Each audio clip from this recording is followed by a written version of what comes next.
sala e te sona moe aele ala Uale ai se tuina nau matala le tunga mau Lauti ute alongo mai dia usau atuai Apai ua o le lango Na taua tuai ua o le alofa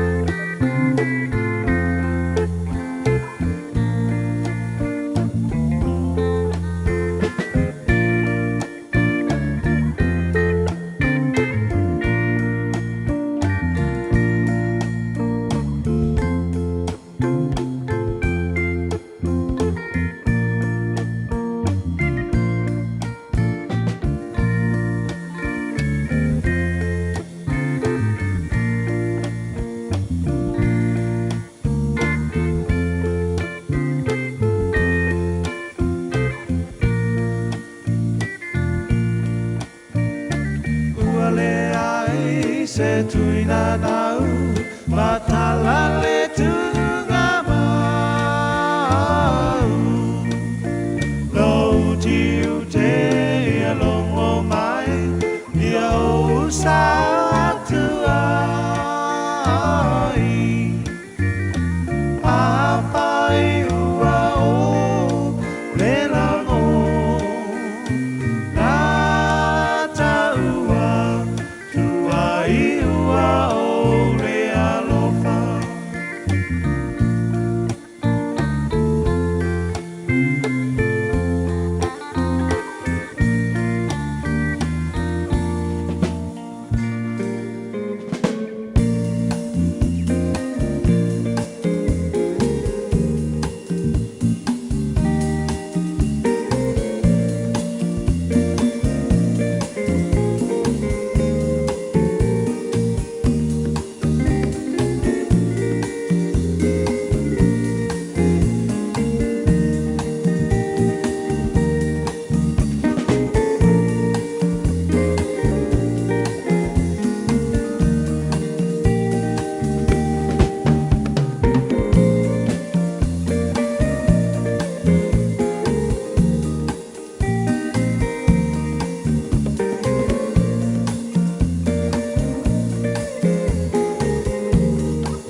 Ua na ole Radio Samoa se furulima iwa toru a mo e tautuaina oe I laungangana fitu aso le vai aso.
tonu lava oe le li ie, ua tonu fo i au whamasinonga, ua se a rio o te amaleo taota la wa fionga, e nau fo i ai lau au na. O lau amio tonu o le amio tonu e whawavau lea, o le mea moni fo i lau tu la fono, o au tu la fono o mea tonu ia e whawavau, ia e whaalota matala mai a te au, o te olai. Lo mātou tamai o le langi, ia vi ia lava oe, i le nei lava tai au singsengi, ma le tai au toa, o le tai au manino, o le asa fau e amai wa mātou sangsangi fifia, ma mātou pese whawhetai. Mātou vi inga i ante oe lo mātou tua, o nei mātou lasi mo siri ese, o au lava whamunianga pe o na mātou mawai o le nei tai au. Mua lava le nei tai au fau o na mātou le whale ma le loto fifia iau lotoa, pese o vi inga whaamanuina whaane ne ina ai o le tupu, wa mātou wifo iau luma, mātou whape atu e pa ia lava oe le atua mamalu, oe o le atua mamana, o le atua ifo o ma iai, o mena e whaia, o le atua lava oe so i fua ma le vavau, e o lava i le whaavavau, o le atua oe ma lia i mana o i mele lei umalava, o le walofa ma lo wha maoni e le liu o na nafi o le so tai au, e o lava ngata anga o mea umalava, o le atua oe la eili vi inga o mamalu o le atua oe, pulu le mātango fie, ta mawha aftai lau mea lofa lo la fōa mātu maua, e le nei fō i tai au, o lou lea lofa o le fō o tutai manu whai ngā maro longa sa tofa whai o tangata o e wha popo ni asa fō do lātu se fua mo mātu ni yola, mātu o lia ni as tofius furu iwa i aso September o mātu whalaunga o le nei fō i tau sanga. O le mātou malanga o ni asa fō, ta mau o mātu tu inatu o au wha mole tau te mai le whalaunga a whai nei. Maru ia whai wale a whengai mo le tano, i le nei fō i asa fō a mai, anga le lei ta mana ia mātou whanau pe atu nātu lātou ia o ongas te mora nei tai au, paolo o au te maru tia ma leo ina ai lātou, au sa iri le poto e ala ia o onga whamonia fō i ta maa whamole, whai wale o whengai malim ta mai tai whai a onga lo ngafa ma leo o ina, na ia mātou whanau. Ala fungia le tino pele i Samoa, monuia ona te tai, monuia o mātou tangata uma, mana ia mātou ainga le ngata i Samoa, whapena fōi le lala ma le pāpā awa i so se tafa, o le nei fōi ke lope, o le nā fōi te talo mo le nei tunu o niusila lo mātou nofo mama wai, whapena tunu umalava o le nei lalo langi. Ala whangia le tu imalu mo le panga ma le tāmpo inga, na ia mātou mātua tu asin sino le tunu imalu mātou malaura ni yaso, te tōrua ina pe lātou le māwhana whanau lo lofa, whafoi sia ilo lātou se fua laure le tino se te siri le nganga, ta māmea umala whana mātou whaira ni aso fau wa e au mai, mātou whaia lava ina ia fōi ere vi inga i ante oe. Whamaria le tautua reda sa mora nei aso atoa, wa mātou ole mātou wala au, i nei mea malawa i ala, sua whamana malo, Jesu ki risolo mātou ri mora mātou whaola. Amen.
vi tuia o le vi inga valus fun mal tolu ile tu speciale caresia e fanka sa o vi inga le tua na langina la fai pese ale caresia fa por tonga kirshano America Samoa mai pe te sauta.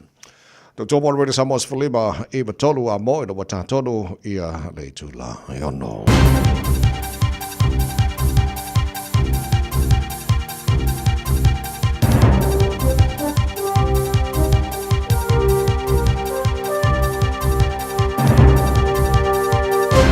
Good morning. In this update, the explosion of thousands of pages and several hundred walkie-talkies across Lebanon in successive days may have left the country on the precipice of a full-scale war. Thousands were injured and at least 12 killed when pages used by political group Hezbollah detonated. A day later, at least 9 are dead after walkie-talkies exploded. Hezbollah believes Israel is responsible and is threatening retaliation. Beirut journalist Nadia Atala told the BBC it's not the first time tensions have peaked between Hezbollah and Israel. We don't know if the escalation that's going to trigger a full-fledged war or it's going to be another loop of violence that will be followed by a calmer situation. A woeful state of the economy is expected to be on the cards ahead of the second quarter GDP being revealed. The ASB is anticipating a 0.3% contraction in the economy, marking the lowest level of GDP in 2 years. But senior economist Kim Mundy says we could be at a turning point. She says the weakened economy and demand comes on the back of the restrictive policy settings that the Reserve Bank has had in place. It's likely to just reaffirm to the Reserve Bank that there is scope to continue to cut the OCR in order to help the economy lift back up again and start to get out of the soft patch that we're in. More strong winds are predicted for Auckland today. Met Service says there'll be strong nor'westers across the city, strengthening between 3 and 7 p.m. The Transport Agency says during that time, lanes and speeds on the Harbour Bridge may be impacted. It's advising drivers of high-sided vehicles and motorbikes to avoid the bridge and use State Highways 16 and 18 instead. And the jury in Philip Polkinghorne's murder trial will begin their deliberation this morning after 8 weeks of trial. I'm Kay Gregory and that's news. In sport, Sri Lanka are 302 for 7 after the opening day of the first cricket test against New Zealand. Will O'Rourke returned the best bowling figures for the Black Caps, taking 3 for 54 from 17 overs. Kamindu Mendes posted 114. To the latest edition for this summer's ASB Tennis Classic. Hi everyone, I'm Naomi Osaka. Just wanted to say that I'm really excited to return to Auckland. The former world number 1 and 4-time Grand Slam winner is back for the first time since 2017. And Alinghi are out of the 37th America's Cup in Barcelona, eliminated 5-2 by Britannia in the semi-finals of the Challenger Series.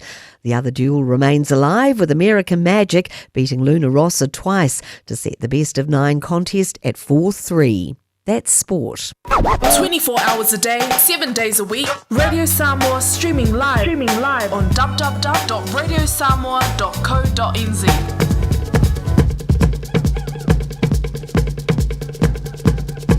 Ile sofa malolo tātua ri whaolo Yesu Kiriso mo wana o whawhelo mo whaatalofa mo whaatulima fo I lava te le lava ma le whaaloalo sa molo watino pele le pa ia ma le mamalo lau whaafonganga nei tahe au sengi malo le soifua manuia whaamalo le atino ia le whalau. Tātou moia mua o whaasao le lofa silisili ese o le tātou matai le langi o lele wato mo le langi an whaamlianga mo I tātou e le nei fo I tae au le aso fo le aso whaia le tua tātou te ori ma tātou fia iai whaafatai le tua o moni mai lo tō suifua ma lo mātu wola wa tātou silwhai fo I manua le o mala nei tae au fo e le toe whao wino le pokalame malu o le tae au talu tu ua le tātou pokalame e le aso na nafi alofa mai lo tātou atua tau taili tātou malanga ma le tātou wholau wana ni aso ia ma tātou wholau o le lao na lofa o tātou ia le nefo i astofi ua se fun maliva ia aso September o le tātou wholau o le lua fe lua se fun mali whao si mai lau whaafonga le pokalame malu o le tae au ana Radio Samoa Sfulima iwa tola moni o wholau tuli tu funga taile taloto whapena fo I Natasha Vaelua insini o le Facebook ma le YouTube o Radio Samoa Sarah Atasi Patea ma le fionga pesta LJ Losio ma le tu ona nei tawai meni tatu waina o e se pa ia le tu lao Eva ele tayo. Nei, tamari, Borina, good morning. Malolo sule tayo ni follow ma Natasha. Kia ora, good morning, Tawai. Ia whapea foi ia Natasha le nei tai au fo. Whaatalo whatu pa ia mawalunga Samoa vi ia leli. Ia lewa tātou taunu mai I le aso tofi. Malo lava soi fo manuia, malo le folau. Tēnā koru a lau sunga lawa o Tawai and ni wa folau. Whaatalo whatu Samoa le nei tai au. Morena and a blessed Thursday morning.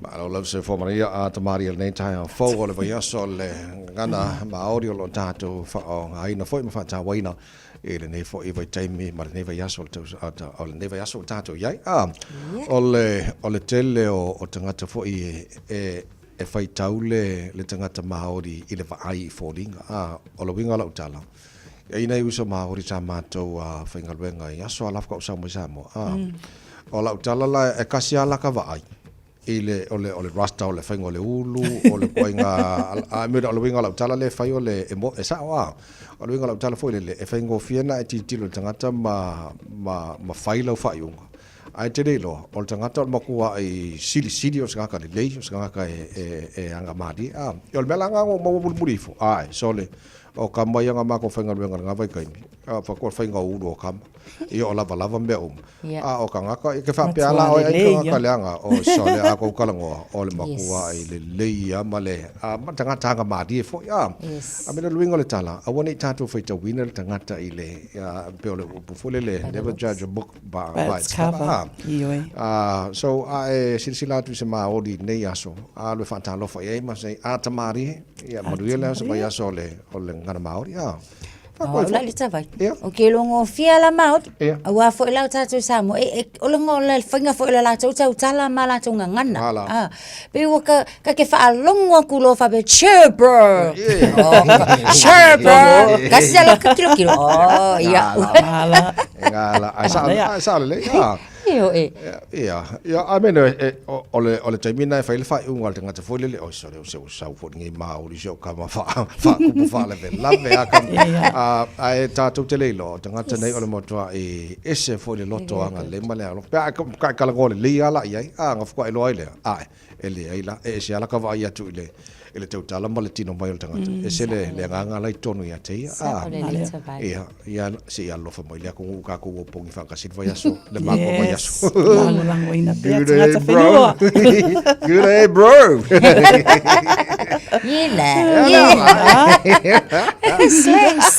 Ala na minuto na batulel tato i tau mo ore ni foi tai fo a se vai nga matara nei lunga wala so ai male tala o le tau. Whaatalo whātui awe tāwale o malawa o lo lunga tato a wala nei taimi al tai au tala fia le se whaalawe lawe o lo li poti mai ele waka kotahi Auckland Transport le nei taimi al tai au lo whailoa mai la o lo ma le pisi I vaenga o malawa tato a wala I nei I au kilani so longa le lei masaunga le mu mea oma ia whapea foi o le tualalo lava tato polo kalame ina ia usita ia ta iala matu la fono I lunga o le a wala ma ia manatua whaila fo spau I oe make it click. O le tato ulua I li poti le nai lunga o le awala, le nei taimi o le tae au tautua Radio Samoa, ta sili mai watolu amo, ina watula I mai le taimi lewa 8 minute, te ai leono. Malo soy fua, o le se fufonga Samoa, Radio Samoa, ta sili mai watolu amo, se kia Radio Samoa. Wai o matal talo tau nei fo I tai a fo tamaki makaurau au kirani no whanga whasalonga Radio Samoa se furolo I le malu lūre nei taimi o le tai hau. Wingo le tau le so le whasolo ina awa awa pa utimu inisio taimi o le te mawa atu e fo taimi langi le tau I au kirani inisio taimi o le so se furu man baru al maurunga na maru lu fa mawina mo au kirani le so se futoru lona mawa lalo au lia tai hau. O le whasalo fo ina awa awa pa utimu inisio taimi e langi le fo inisio taimi tutusa le le al maru lu nei matai hau se furu balu lona mawa lunga o le mainga yon tuantum. O la langi le le sto na I whasalo ko langi le I le sama la so fua ma la so lua ma la so lulu. O le nawa yaso o luma na yatu o te vava ai yatu. O nei ma le maso o male luma na yatu pe tatu o dia maunga la vai tau. La fiololo mai malulu, pela o nei sful valu ka eao, sful valu la sto na, sful iwa la sa, faso solo kwa le sful iwa, awa wa imar vanganga, whatever ka ko fakari whatever ngao, ale ka ko mai. Ya, tarsi ia mo iwa ingala wa tau tu ina mai mo tau. a whanga soro po kalabe maru le tai au la tara wa vai tulango i le tau tero isi vaenga ni sila whapena fo le tau i Samoa ma nisio vaenga o le kelope tau mo Radio Samoa Spolima i watolu a mo sole ai whakawhiki lewa kako i Wawe fo e neva yaso tawai ma Natasha sole ale sa ma lulu ma pena lo o me fatafiti neva yaso vi ia le li ai sale ya le na tuno ismaila wa fonga o le lu tau mo tatou le nei fo yaso fong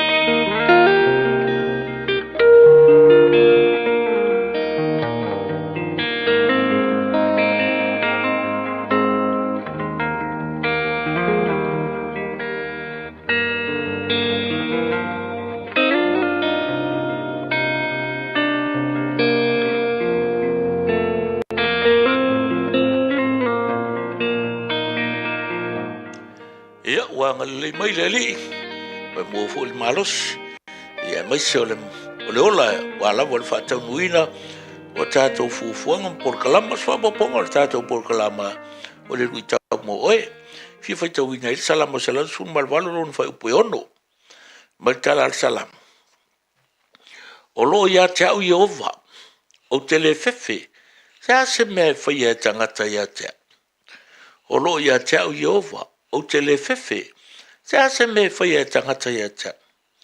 Lord is on my side. I will not fear. What can man do to me? O le lu I tau mar fa malu si moe. Fa pe fenga e konfikia le mero le fefe. Fa pe fenga e konfikia le mero le fefe. O le opposite le fefe. O le. Fa kua. Masa ni voing vape, o le masal salo, le opposite o le whakua. Ai mafuono ta ua fatu tua I mene. If you trust the Lord, you will fear no evil.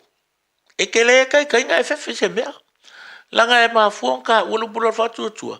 Langa le ua karikong I le mana o le tua. Ua karikong u langa na upu, ua tele tonu le mana o rona toto, ua tele tonu le mana o le whaunga le ngang. Ua vere kele ngi mau mea. If you believe and trust the Lord with all those, the power of the anointing, the power of the blood, the power of His word. Ele ia se mea kako ke fefe. Wa fe mea kala petu.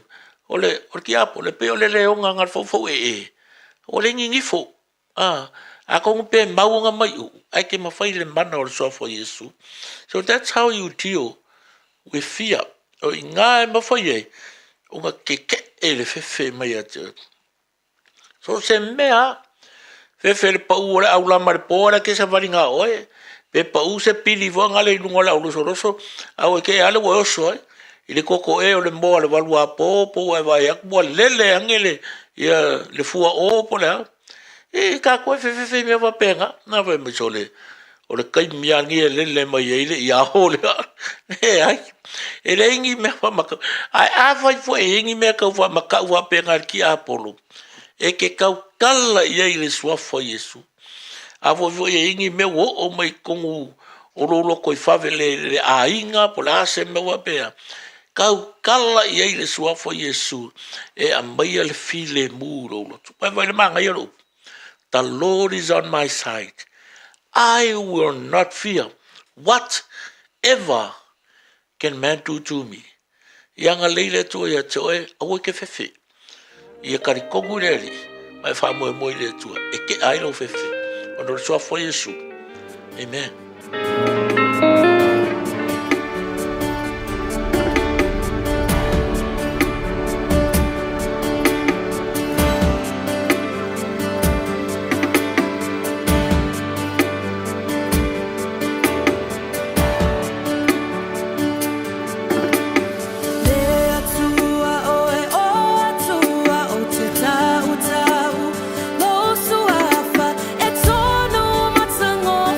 Yeah.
worship team malpese o te pese ele tau tua mo All Radio Samoa Sfalima e Vatolu a mo e na was fulfitu le wati anei ia le tu lai ono ia ole avano fo ise e fatalo fo mo tar baklame ni fo la matasha e le telo pa anga le ofa fela e bailu ol tar baklame le fo itai fo ki ora fam tama ki makaura morena no ola var sui fu amruia fa ftai fo mo fatis mai ne fo itai fo e ai lantou e amatatu sanga ona set up le lantou vang foi peo se matati apo se miti tuli lo the peo se new year resolutions foi le tangata ye o lo te baba ya tu ye tangata o lana le me na fai mai la matango January o fai ungo tesem ole fai lana fofuanga ole tu mau ile vai le lon so fo maloloina me to mafa ele ngata la in fa tau na ta mafa New Zealand ia ai makua I patino fa al ko ngata mafa le ala makua ia lua ko mai langa diet I tonos fulo masina manga ia ana ia ko manga ia ana ia wa tato enga onga kakang ya Krismasi ele uma le Krismasi fa mai New Year's resolution wa makua I fia tele tato ai was sitina le ne sitina kiwi po sitina la fo tono New Zealand o lana matati a le na ia mana o ia fatu ile tau sanga le nei mai ai January tau e o lava ya September ia tau mafa lava tau lava o tau mafa o lo nga o sia te tono New Zealand te to ina te tono New Zealand ia matulanga uma lava e o lava ingredients for ia so se mea o tea bags o mea uma lava o lana ia le matati a le na tau mafai ina ia fa wow ma ia tau mafai fo ilele ia te ia lava pe mafai na ia au sia a ngai ia te sema le lau ko kiki lava kingi le tamu enga ale nei foi tina a ole tulanga le wa fa ale taimle nei o kale mana ia e tele lai tu taua peila o tu foi na ia tang tilo foi ia e ia foi na tu la fono ia wa kako a halu le diet e ia lava ia inga ka kau lava o nga ia ni tato goals ia pungia kako matati ai ka kaunga fa kulanga mua ia matato tu la fono ka kaulang ka inga I tato ole tu le leile tina alwe va aile fale oloa va ai le New Zealand made or Kiwi made awa ole tele oloa o fausia tono New Zealand ai ese fa upunga ole winga la lantala e mai e taulia fu le alu ma ko fai kaulele ya po uma vaenga ole fausia ia matoto ina tono New Zealand ole isi tuele le ai ile vaenga le o sa pena ia fu ile netina ole tama fai fo ile le mala malama ile su winga o tauta itasi mata uma fai maua ile malea masina olona winga wakele ale so tanga le tina malona malama lelei po amea ai ka ngofia masinga ngei ia male season nei ole winter ona fua fo ile ia ola na diet ole situ le se fa ama umau ta umafa o lava me ola wait to tonu ola na ka poti se tu low fo ia o me lava na e fa nga le tina le nei to e fa nga ia suile kukanga pe o ka kuma kukanga le lengi skiu ngei fa supokai au fa kaleve leisi aso leisi tu ta wale manatul tina support small business kako local business o vaenga na like como falekinga ina ia faata wele nei taimi ai mai se lava la ole tu lava le na ilona soi fo maloloinga o taimi la nei o vaenga le diet o fala au aina o wale wanga mai le taimi o le sama ia amaka kele fala au aina male meat o mea lava o fausie tono New Zealand ese le mana ia e ta nei tai au Natasha I le langoina o pisinisi to tonu lava o New Zealand manto foi o le taunga ta mal fainga ta o iei le soifuanga tato I nei New Zealand ai mana ia foi le tina ma le fuanga ta o sunga le ao le New Year's resolution a o le na le mana ia o le iei o targets ma themes e ta tauna nga iai mai le amatanga tau sanga e o le faiunga ina ia sila fia le o la iai sembea o lo ngai ai mole tausanga a leatina o lo a iai ile soifua maloloina ia me se foi ia tau mafa o lo o maua lava I totonu New Zealand ese le mana ia manto foi o tato products ia le mai atunu I fafo e faisi taungata ai a tato lango ina lava tato pisinisi I totonu lava New Zealand ese le mana ia So fia ni si o le tonu o lo whawhang mai nei tai au o lo tu loa la to matati o le ne fo i tausanga. A whape o na e sa i lau matati ana set up mai le amatanga o le tausanga. O na e tuli nei tai au ke pole. O le ai masino lo to e pawal mea ia ngā lue pea ia mawha maoni ia e taua tini ala o le wha moi. E lau matati ana ia a whape ngā alo moi miki a se mea jama e a ngā alo ngofo mai moi. E o le kari ngā o lau miki o le moi. Ila resi ba enga hata ba ngi lo umang kongi le gym membership. Ia. Gym la va na ma fa fa. Ala te tongi le fale le fale al ma fa fa lai ol gym pe ya la la seki wa uma. Me lo ngai va nga lai o wala kongi ku pe de fa nga le gym.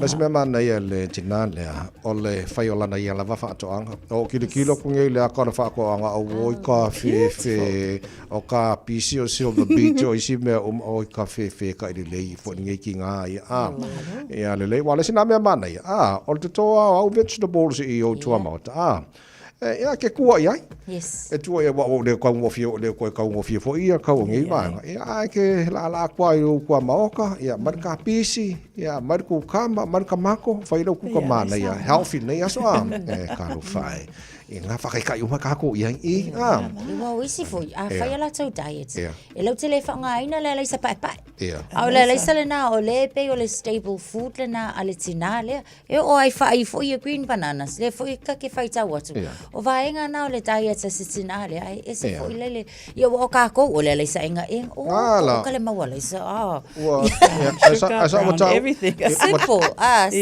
lifestyle o le sa le awa o le mele ua makua i confuse anto i tangata. Wale lopo e whalongo i langa advice le pol fo mai i a pol whatata ingala fa mai fo mai e sa o le brown rice e le lei a lakulala officio fa mai officio officili ai ala lo ko ngal mengi o le white rice a fa mai le officio so se ta mafa pai e nga mo mama o le tangata o le mela nga fa pe sele e se akal ko ngola ka se ka ko ai pa wala me ol tangata ia malan fiflinga ai loa e ola e ma lo simba ma healthy e lona so fu ma loina ai o ka mafanga hai le mo no moi e ale le ngofo e ngia so ma fa po le ala mo so tonu masino lo to toya tau sanga wa foi ko so lo tu di te mile nei ya lo lava na to toya okay o lo te ma tele lo le minister mental health minister Matt Ducey po la long time to no wa le fa mai o le to tele the hiring freeze io te lo po le tau filo tanga to foi mai fa foi le a fia ia le vainga foi le o lanto le tanga venga le a se fo maro loin o tele lo tele to no le o minister po a fia i pele so vai ma Natasha le tai au ta ua le mata upu i oe le susunga le ya Matt Ducey o le minister o le soifua malolo ina fa le ma fau mantua foi o lo ia le tu langa le o lo fa malolo ina po fa muta nisi o ngaluenga to tonu lava o matanga luenga SS le malo le la o lo ia se fa sea o ilato umalava o lo nga lulue i le matanga luenga le soifua malolo ina fa le ma fau po mental health awa foi e ia le saunoanga ale minstale sa fa taunuina inisi o ele au fainga luenga fa apea o lo tali tonu ina o lo nga lulue o lo iai le hiring freeze lea ai o lo iai le polenga ona o nga luenga fa taunu ina o lo mo mia pele au fa nga luenga ai ui lea o lo fai mai le minsta ele iai se a fa ina o nga luenga o laua iai le lato vaaima o sila totoa i le whaanga o inga o le matanga luenga lea o le ale iai se a whaina o lo nga mo pulo kalame e fia whaataunu wina a eui lea o lo ngā lulue whaatasi ia le Minster Mental Health ia whaapea foi le Health New Zealand Chief Executive le fionga le a Maji Apa ia mo le whaapea lea e le se a whaina mo le whaangaioinga o le mental health mo ngā luenga lea ona o le whaasea lea whaapea o le a le iai nisi tangata whainga luenga ai o lo o iai le au whainga luenga o lo whaapea o lo o mia they need more workers ai ui lea ona o le tūlanga ma le fuafuaina o lea matanga luenga ai o le o lo whaapea mai le Minster o le ale ai no impact pe a whai o e iei le hiring freeze leo. Ai pēr. Ia wa ole talo si esa. Wala ngai le mana mia mtanga wenga le ona afia ola e tilele le foi le fa le ya tili ole mana mia mo la to lo ila lo banga le mental health.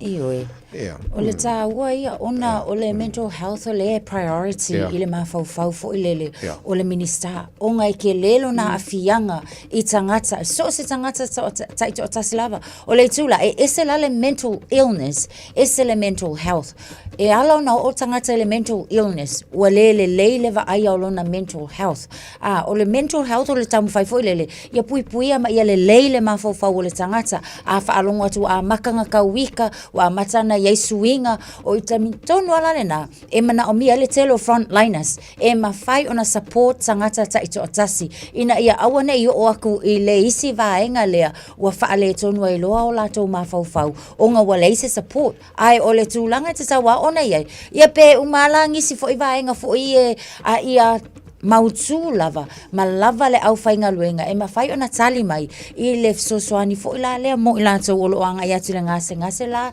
ia male mo mia o le lango ina o lato I le tu tau le mafau asawa lo so male bono chale tula e ono tata baba e ni solap tainga male Immigration New Zealand mo tamitia onga international students fa bena fo ila to la tafa fao pola tulanga tau na ipa mai ni so fa fi ne fo tai al Tau sangi funga ola Ae ala usu ita Ile faiba o ma fau Olo popole Ne ite iwane tau lau Tau nu uaile upu Uale au le ina ilau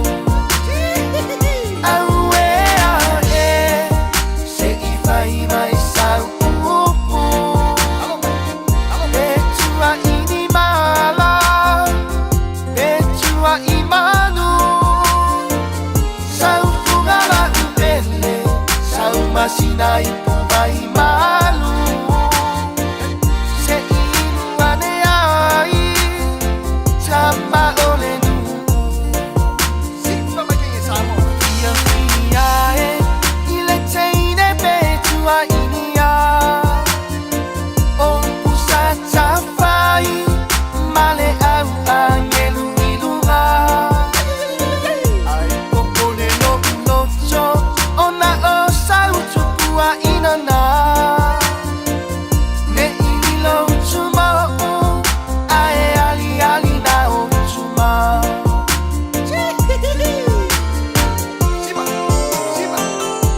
Sipa mai kengi samo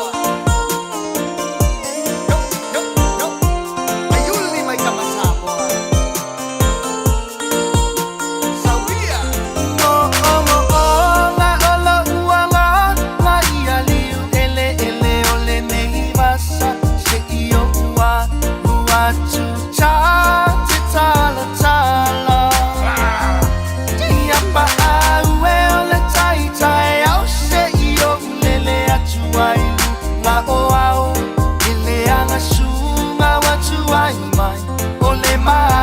Wow.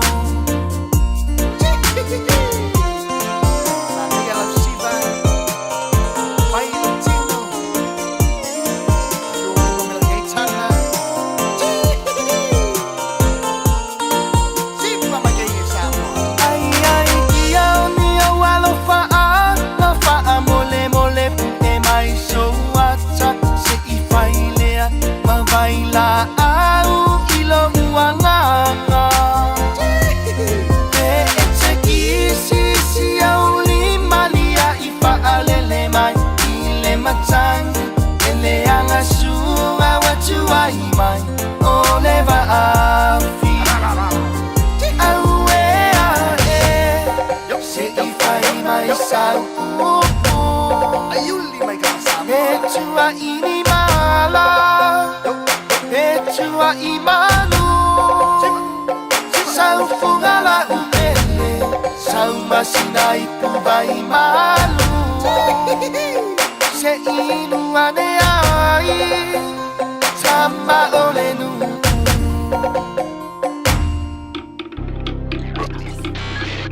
Tasilima i Vatolu Amo Radio Samoa. Fie mea whai mga yo inga le topi tunu ua awina atu ona o le lango a le Auckland Council e ala mai i local boards. A whai o lea fia nei loa i le silia ma le se lau tol sfulu ngā yo inga. E le aise tutongi pe i titi fo i le tau i le wha moe o le Auckland Heritage Festival o le neitau sanga. Mo le mau i le piitanga le Pasifika, matama ki makaurau e ala i sa avalinga, tala noa ngama whaalinga. Mai le aso luasful valo se tema e o atu i le aso sfuma tolu o Oketopa. Mo nesi whaamtalanga tanga iane i le awa Auckland.nz. Beta Drive Doctors i le taulanga whaatau i mangele, whaapea manrua. Mo le vainga o so ngase pe amana o mia. E whaatino e fo i matupui pui o le whanau witi, o tupui pui la ko witi sfulu riva, mo i lātou e sfulu on tausanga malunga atu. Whaapea matupui pui o le furu. Wala au telefoni, 255-25 mo so wanoe whaatino ai nei au nanga. O fisa fo mai i mangele i taftafane o le McDonald. Amanrewa e taftafane o le Faletusi po le Public Library. Beta Drive Doctors Clinics. O le A1A Tree Care Limited, lātou te whaia au nanga nei. Teu, whamama, whangata, pe ave sea ni la au mapongati mai lo whanua. E ma whai fo i ona lātou te wina lau tonga la au matoi tatou. Wasilia mar se funu tau sanga o lana tautua. Wala au lua le A1A Tree Care Limited, le olua tasi olua o tolu ono o.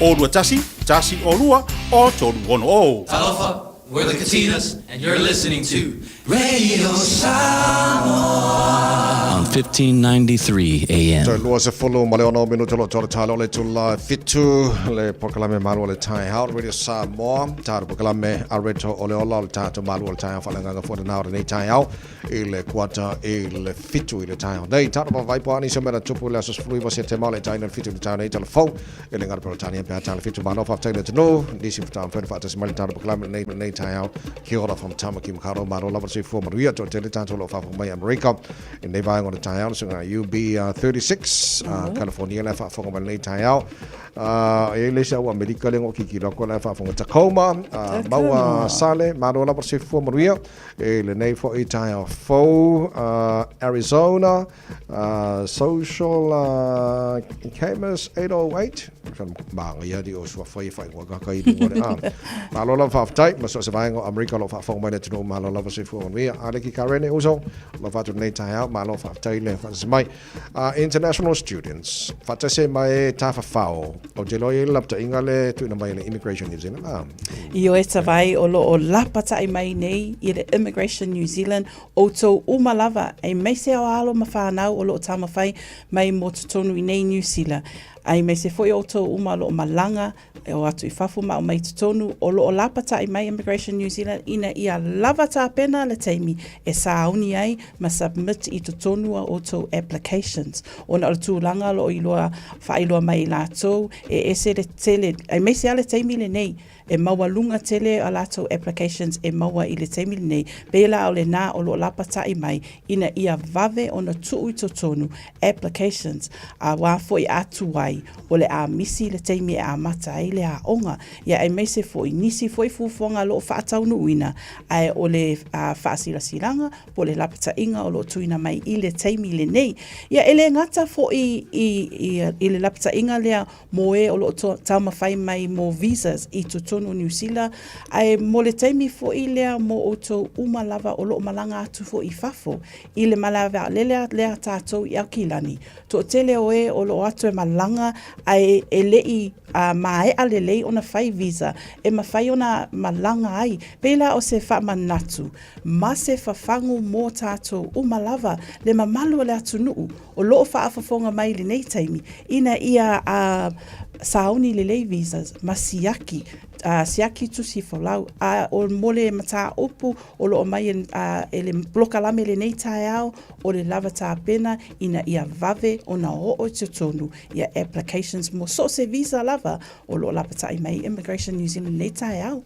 Tusa o le fase fulu pasene o tamaiti nei o ai mai se lava ia latou ia o onga mai atunu ese matunu ia o le fast food percent o tamaiti nei o mai atunu nei o saina ma intia so o le fautuanga fo i lele ia vave o nga file application pe afa apea o lo e malanga mai o le faata inga la te pukenga e ia latou courses wa uma ona ofa wa uma ona ilunga o website mo tamaiti apalai fia o nga mai afa apela ke fia apalai te fia o nga i tonu New Zealand e ka kaunga file application tolu masina ai le o le aso le ke manga o e te malanga mai ai ina ia awa inga i misi le amakanga o vasenga ta itasi mo tamaiti ia pe afa apea o le fia malanga mai mo tamaiti fo i fia malanga i fafo e fa pena fo yona yai wa o le tulanga la le yai o le time le nei aso mo o ke topa o si itia la le visa mo le tangata ta fa lava ia i le fa se lau fast full matasi tala al time le nei o le lua se lau lusul tala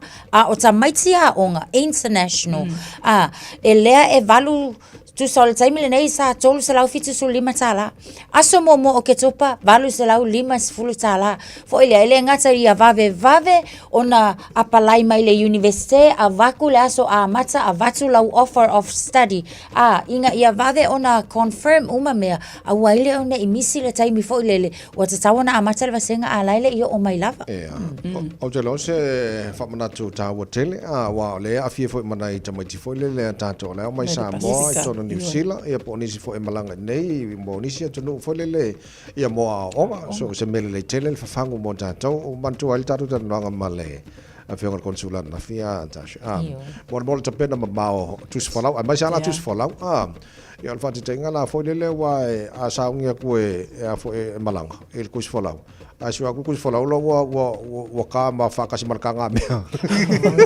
wana happen me fa pena o saudi aru le po le va ka ya ai sua ku kus folau ona to fa to pe ile fo le wala kia fa ale anga le fo ma le no fo le fe consulat ma le official e va ven fa to e na ma fa na malanga tanga ia pa o fa fang o ta o me umai a fie ia ta penanga o le visa o lau passport tu so lau ma me uma ia ma vai lau bank pe fiese 4 milion nga ia le ya wala kalo fa so ma si vai nga fa mo le pe o ke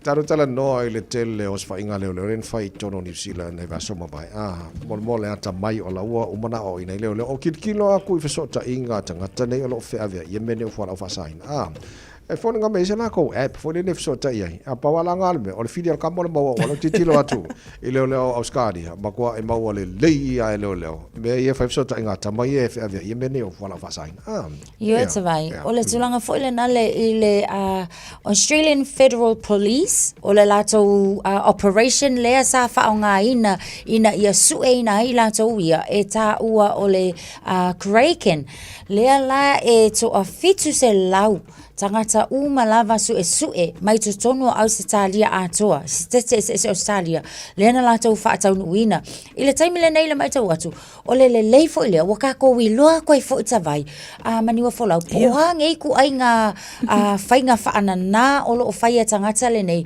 e fa a wala mai ai ia soli tu la fono ese peila ona ta o fo tsa vai ia le fa tau inga lava fo o fala au fa saina o le situ o le whaatonu ina fo le whaatonu unga o le fasiote o lesi tangata killings o se tu e o fo iloka ma fau malangona e fo iloka fefe fo ile vape oka le nge ia ngofo atu le lako i inga ilanga piko lai wa whaakongu nga fo le vaenga le lunga le upenga te whailangi ia le whaatonu inga o vaenga la nei sa lato whaunga o le Econo Chat Sky Global, Phantom Secure, Aenom, o le taimila le nei, o langa ka ua, o le Ghost, ai maua loa.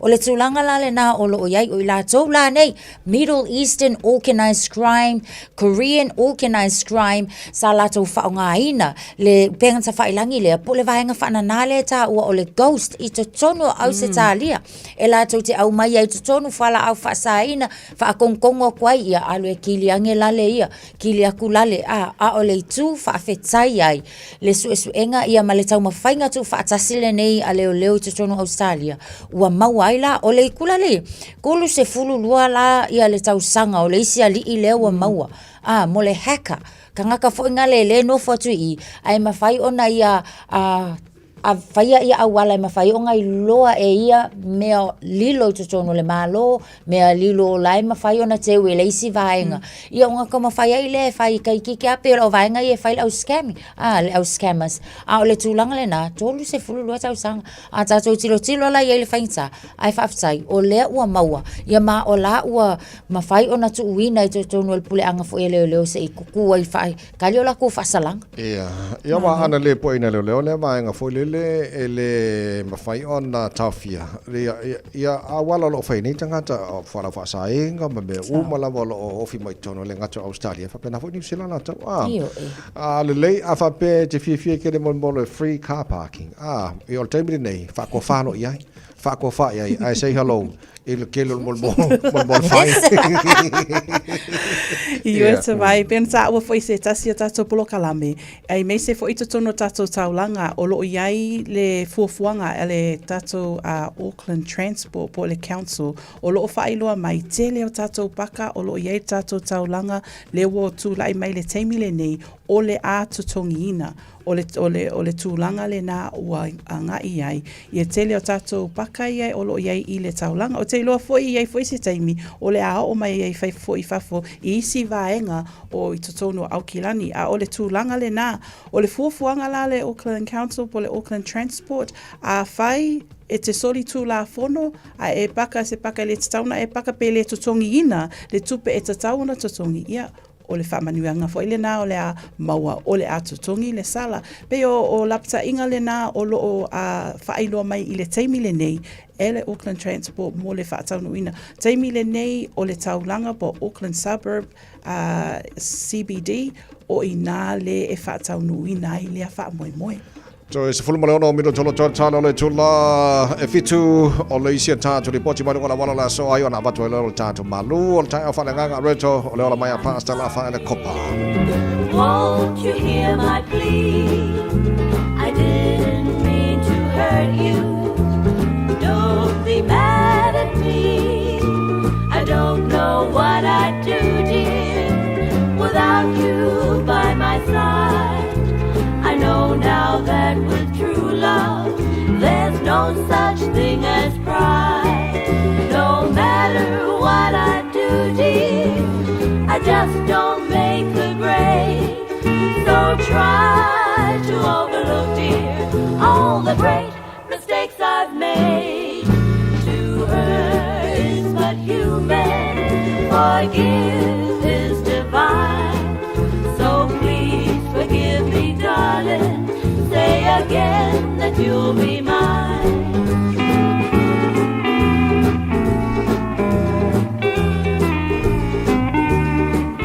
Fa mole mole fa along mai, isi o ule tangi tangi atu, olo uloto tinga tele ia te au, ule lo se fainga, ole ae toi malie ai, ole maau kulina, alofa ka mangalo mai, tinga o le tama pai atu, ai le umolo se te, watu I ai nei lo ufatu, fa amole mole la upele, ia e manu tua ole umu, fa amanga lo fitu se furu fitu, fa mama o si o loto, mai mai o lo ito uaiu.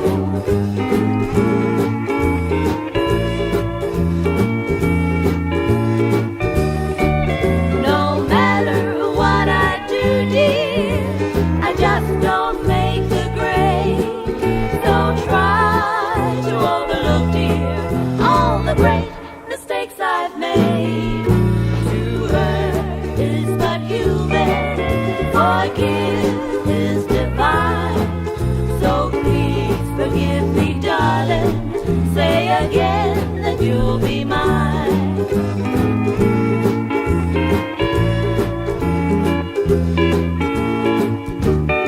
Talofa, this is Pat Lamb and you're listening to Radio Samoa 1593 AM. Malo lava le ona sa I tatou ave ta vale uma lava ia o lo tu mau pele ma mau le pisi I lunga awala so longa le lei ma saunga le mu mea uma tala fia le lava se fa lave o lo li poti mai I le nei taimi o le tai au tu alalo tatou polo kalame ina ia manatua awa le fa aunga le telefoni drive to the conditions keep your distance ma ia alu I le sawa fa atulanga ina I le vaenga le awala o lo e malanga ai I le nei taimi o le tai au o le tatou li poti lata mai le nai lunga o le awala le nei taimi o le tai au tautua Radio Samoa tasi 5 amo ina watula I mai le taimi lea ua toe se 13 minute ona tā lea o le fitu Radio Samoa tasi 5 amo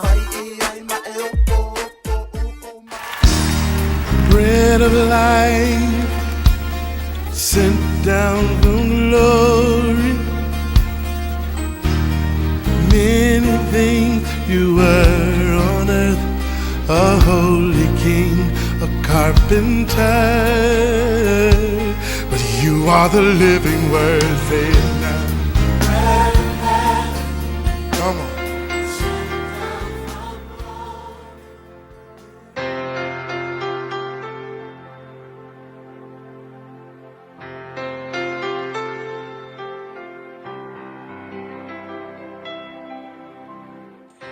Au te fia fa filo ai tatu tunu o mai tatu por kalame o le areto le ola ile nei fo yaso ile alofa malang le le le tua ma lor so fu manui ai tatu tunu o le mua kon nito mua alfa upes fu valu fa pea awa o le mata upu po le fe au il sa tauro o le valea le ie o ile malaya a o le mana o le tua ia te la to ua fa o leina al mata upu mo tatou nei aso whaupuina whapea o le tāua o le sa tauro o Keriso.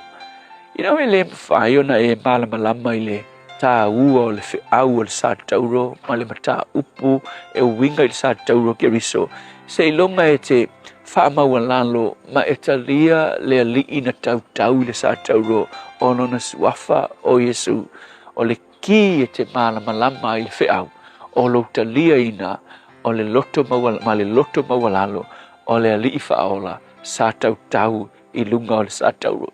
E il tala I le alii whailaunga whatu fau ala na whailaunga I umai la unga tuspaia o mawalunga lo na mawhau malamalama I so se matau sili o le tuspaia te wai umai o sauni alula na malanga I Roma e tawhao ia mawa ai mea fo ile sa ia ile urua e kalesia ia ona whailo le ia le tala alana wo ai alu I Roma ai alu Italia ai alu la ia le ia falsa tau ia le ngol o le area na ia le tama I chapel na fe mai olo ia le ata mata utia e winga I le fasata roina o Yesu e fe mai lo tala le I skola le fatu ai ulang tuspai okay a wo o Italia le walu vai ia o lo le Italia alu lo le su e mau fa fanua e latu sinta mai jepo sinta mai farsa pe tu fo le senu itu ya lu lo le ela tu esa auto ina o le kia take le farsa sa auto ina fai mai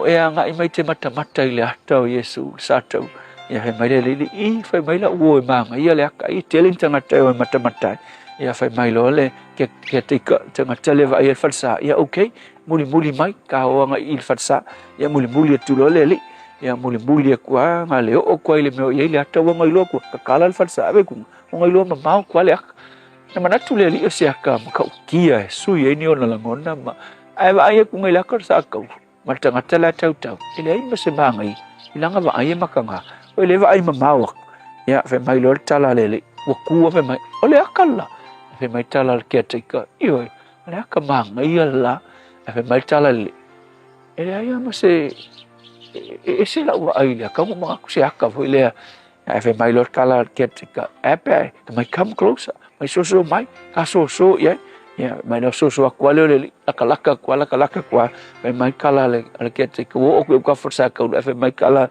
al ketika ia get lower mai kala ketika ia sini pe fa ku la lor sa ka o le kala se ilonga ke fa ku la lor sa ka o nga eva ai sa o le nga ilonga e reflect mai ai ia meo le aka ele mafaina eva ai mamau ia mai so kwali ngau mulmuliang o ko kuri le ni la satu ko kuri ki ki lo se mea na whate i ai o ia.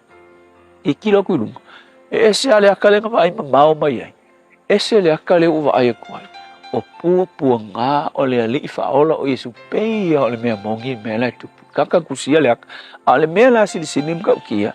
E le ngata o pua ngā ngai wa ai e pei o ngi mea mongi o lo tutupu kusinga le tangata.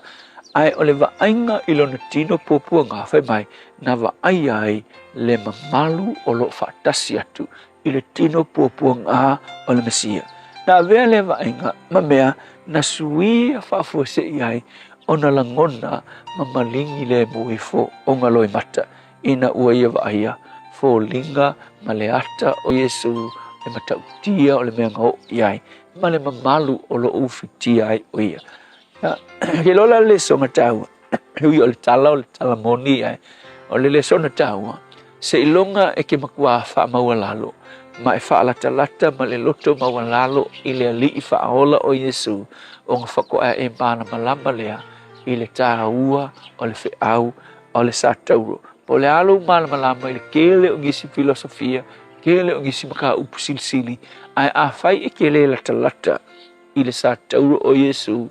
Ma e loa le mamalu ma le matautia o mea na o ia te ia. Ke loa e ke le langona ina le tāua o le whiau mo oe le tangata angasala. Le tua whawhitai le mana o le sātauro o Keriso.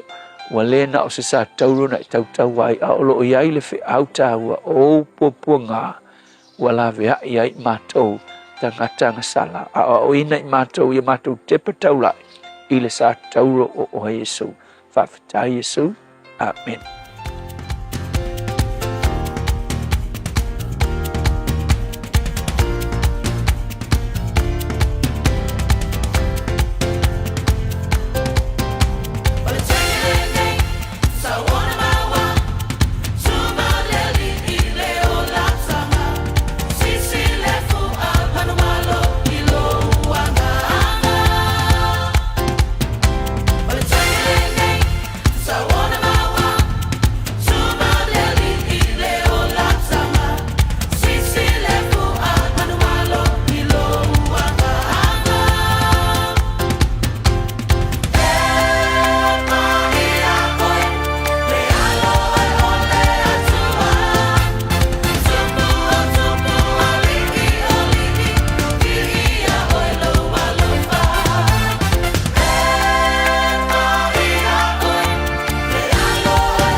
Worship team al worship center mangele o le taimi le nei le tuitua mo le radio Samoa sefulima i matolo a mo ina ua toe tolu mo le afa e le fito le aso sefuluiva se tema ona mena tupu le nei aso tau sanga mawai.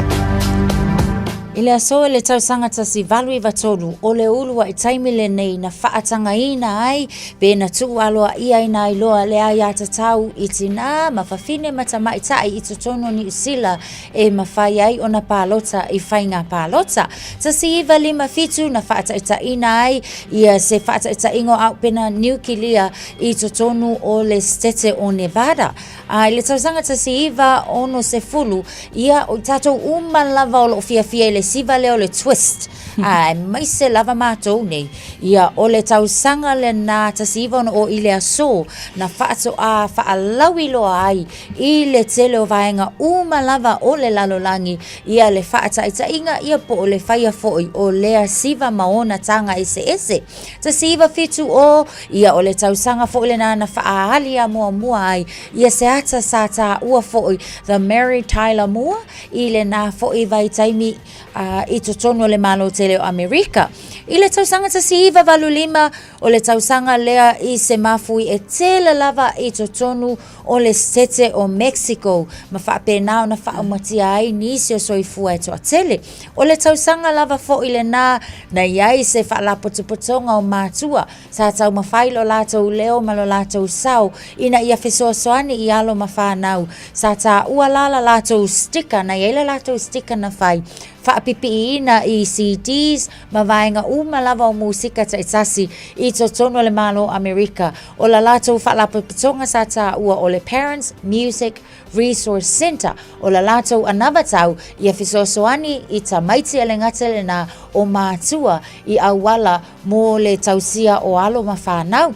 Tausanga e lua afe maleono ia o le tausanga le nana saini ai foi se whea ngainga I le vā o le military a Bangkok ia ai whaapena fo I Thailand. Peita I ane e le iso longa le lei e le tausisia ia on le tausanga la le nā I le aso na whaapena fo I la ona tūla I se taua I le vā o mālo e lua. Tausanga e lua hafe se fulu ma le liva lua hafe se fulu ma le lima ia o le tausanga le nā na maliwa I se tasi fo I o tangata lawiloa ia tatifanga mai engelani o lona swafa o Jackie Collins e pei o na lausi la fia I foi o ia I le tele o ata ele ngatele na o ia foi o se tangata tusitala ina ua fitu se fulu ma le fitu o na tausanga o ni sina wa ai ngai mea na tutupu le nei aso tausanga wa mawai.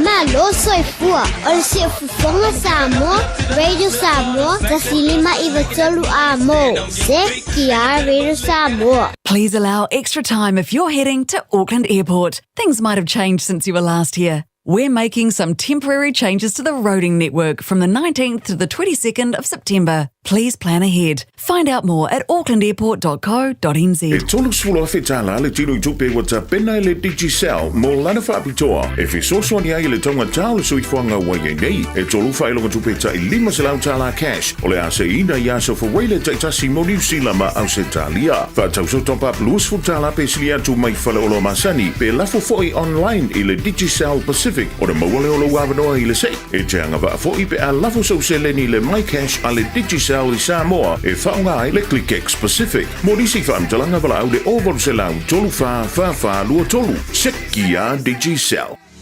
Ua te tala le la fau o le Deals Direct I le aso tofi aso lua se fulu iwo o kuso I le tuatusi limas fulu Love Grove Crescent I o Tara. E te mawai o loa mo loma o ta pei o mea fale, umukuka, ka peta, mea whaingaluenga, maisi telo o loa. Vala au loa le Deals Direct I le lua tasi wha iwa fitu o. Lua tasi wha iwa fitu o. Ta tala fitu aso mai le iwa litaiao I le fitu la fiafi I le limas fulu Love Grove Crescent I o Tara. Hey, hey! Oh!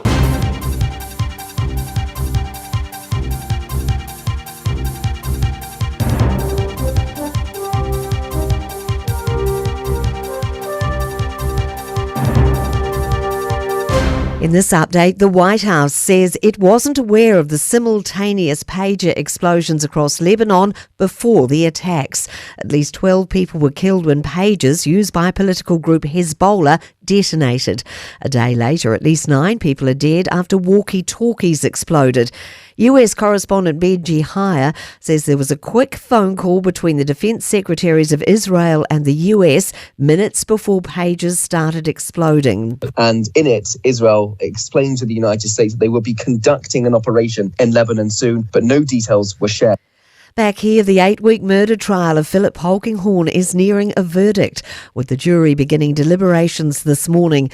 The Auckland eye surgeon's accused of killing his wife, Pauline Hanna. His defence argues she took her own life. Herald reporter Craig Capitan says the jury has only 2 decisions, whether it was murder or suicide. If I had to guess, I'd say it's not going to be quick. And if they do go past today, court won't be sitting tomorrow, so we'll stretch into week 9. More strong winds are predicted for Auckland today. The Transport Agency says lanes and speeds on the Harbour Bridge may be impacted. It's advising drivers of high-sided vehicles and motorbikes to avoid the bridge and use State Highways 16 and 18 instead.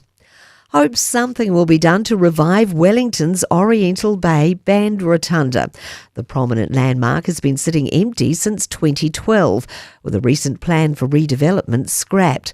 Paul Ridley-Smith of the Oriental Bay Residents Association says the building is a special part of the community and the council, which owns it, needs to find a restaurateur to do it up. It's iconic, no question about it. But the more important thing is that it is redeveloped. The worst outcome is to leave it as it is, decaying. I'm Kay Gregory and that's news. In sport, Britannia are the first syndicate through to the America's Cup Challenger Series decider, eliminating Alinghi 5-2 in the semi-finals. Helmsman Sir Ben Ainsley outlines the feeling of wrapping up the tie. I think we're all very relieved to have got through today and survived and made it through to the final, because in this stuff anything could happen. American Magic beat Luna Rossa twice. The best of 9 contest sits at 4-3. The Golden Boot winner of the 1990 Football World Cup has died. This has got to be a chance, and it's a goal for the Italians. And Schillaci, within moments of coming on the pitch, has given Italy the goal they so desperately needed. Former Italy striker Salvatore Schillaci scored 6 goals, helping his country to finish 3rd. He was 59. That's sport. 24 hours a day, 7 days a week. Radio Samoa streaming live on www.radiosamoa.co.nz. O loo mama lava ia la tātou traffic i le taimile nei lunga o ala tele i le tele lava fo i o vaenga o Aukilani ai se ia vanga na lava nei vaenga iti le wa amata na slow down i le taimile nei e pe o tātou lale na on Greats on Northwestern Motorway i le vaenga le na anga i mai i nai Point Chev ia whapena fo i lale tātou off-ram le na anga i atu Great North Road mai tau atu ia o whai lava fo i na pauna o le na ua whaisi feo lolo le pisi mai le taimile nei o le tae au whapena fo i tātou le anga i atu Onera Road i le taimile nei o le tae au mo tātou lo anga i atu i lunga o le tātou au wala lau papa Auckland Harbour Bridge o lo o iai ia se whai tau ai lātou fo i o le va ai tau le taimile nei pea ma le se fulu fitu iwa se fulu anga i atu i le se lau kilomita le maa losi fo i o le tofa atau tau o le savili le taimile nei o lo fautua ina i la tātou lunga o lo anga i atu le ala lau papa ina ia tau sisia le sawa fo i lea whaatulanga ina ia e maise lava ia o le tau sisia lava a o lava ina maa losi le matangi ia o le nā lava fo i e lauto whamanino ia le sawa fo i e sawa na whaao ngā ina nisi o vaenga Wairau Valley wa mata fo i ona mai tau atu faisi pisi mai ia mal tātou wa ngā i atu le nā Constellation Drive ma le ngā i atu fo i le vaenga le Rosedale nisi nā vaenga i le ngā i atu le whaaitu atu i mātu bauna o le nā ua a mata na wheo lolo mai le taimile nei i le pisi le tai au nisi o vaenga uma lava fo i o le nā lava o lo wheo lolo lava tātou i le nei taimi o le tai au tawina i manuia tele le usua i o le atunu nisi fo i o mānawa mai ngaruenga le taimi a o e whaafonga mai ai ma e mafuta mai le malua le tai au alo Radio Samoa. Talofa Samoa o Jerome Gray le nei. Pe o e e lau ta vale po e whaafonga mai i lo maota. Ia tu pele ni lo lau le tio le sfulu lima i watolu a mo. Radio Samoa numera tasi i New Zealand. Ua mawhai ana awina atu le tala o le tau i aso taitasi ona o le lango mai a le Pacific Finance Limited. Telefoni o Valselau fitu whawha lua fitu.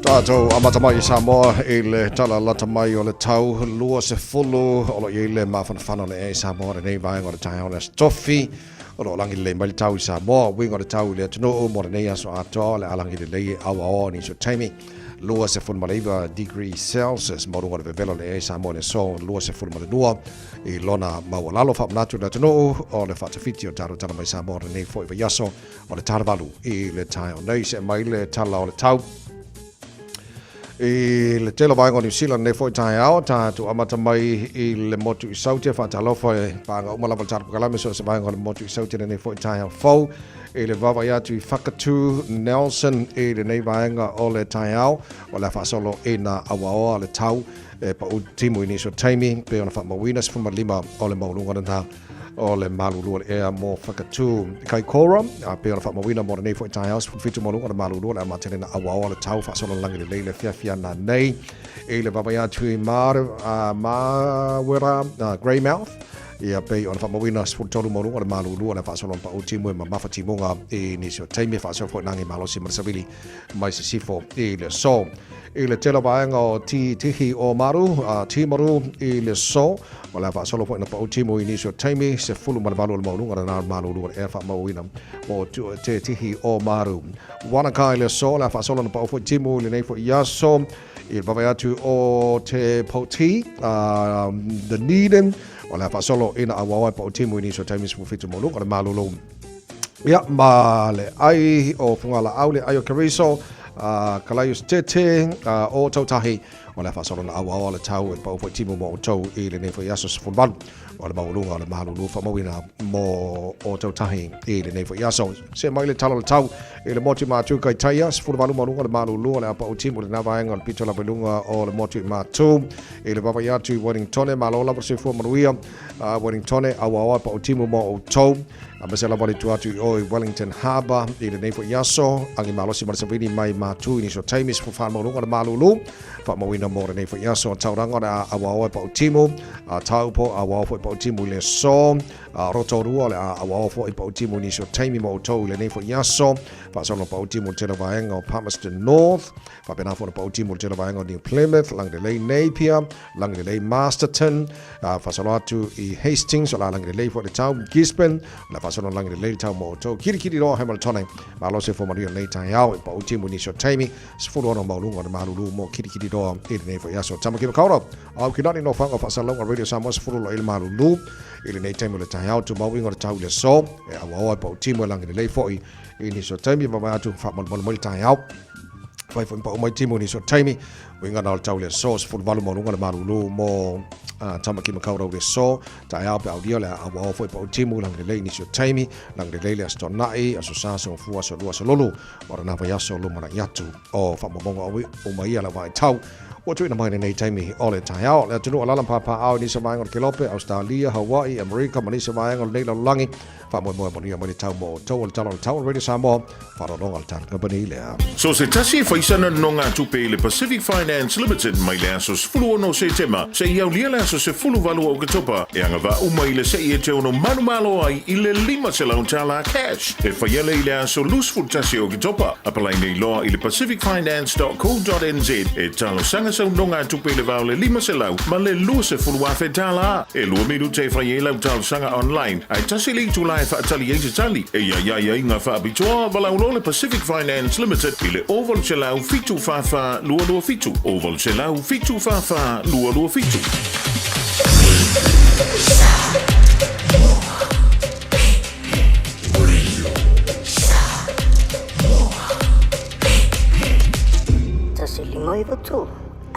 Sfurta silo tele tolai fitu po kalame manu le tai radio samos folima eva tolu mo malo fa tai le tenu le fa tsi mai le nei foi vai ngor tai au le malu lua ma ko New Zealand ta to le samo na ma nei ma fan wa talo no mana ni siu so American police ngo fu la wa ma ta fo on tau malu lula to e ma to foi langa pe e fe la fo i tau New Zealand America I mean pe au ka ko ma fang ia o le maruru yo o le maruru yo ia o ma fang ma ma fang ko banga le maruru ka ko ia le ma ia le ska ko ki ma yo la skofia mana ia stato polesi ia Paris tu faitalia tangata po le ale suka ko sonu po ni fruits po le yogurt mana le whainga lau polisi, Natasha. Polisi, vai. Whaonga le vai. Ia alu ia i tutonu mal polisi. Ia walanga e se foi polisi. E isi polisi foi ia o mai ala o mai tutonu o tamai o lato foi tamai pepa. Ia ia i whalal polisi le ka kia lua ka ika whaakau mai on ka saulea ka ika. Whai le leila ta ita polisi. Ia o le saonga lal nau tātou. A o le maanga ia foi lal kama le sau foi le wo maanga sau tono lana pepa. O le la iki ke foi ngaula ka aika ke le ai ke le. A wa whai lala ula polisi tamai. A wo. Ia. Ja, le lei faz cá com polícia o neia stofi pulian tengah macam mana langa le sepi file polisi bawal me ia paling di lei le vai mal polisi ia mal susu ave iai ia va pe nga foi ave mar suka awo for kire suka ke over sumariel polisi ka ya mana ia na ya wala se med le tele file mar wal ta fa mon mon si ma ko fang wa le mo ta to on sa e file mar wal ta ya yang fa ngar we ngane la ko mo fia se me polisi ta to foi ma de polisi ko inga malo mo kuala ko wir kaya fa mo kuala kaya po ia nga pepesa fia do na ko ia ma talo mai mo ko foi mo mang ma ko ngar ngo foi foi le ta ya mo le ta ya wala mana ia la na la so ye e ala la fa tasi mana ma tu taus wa le mi se la le malu ta ya va nga na yo wa fai le malu ta ya ta mam tina matua ia malu ko ya manga ia o to tele la ta to misi bisi ya wo misi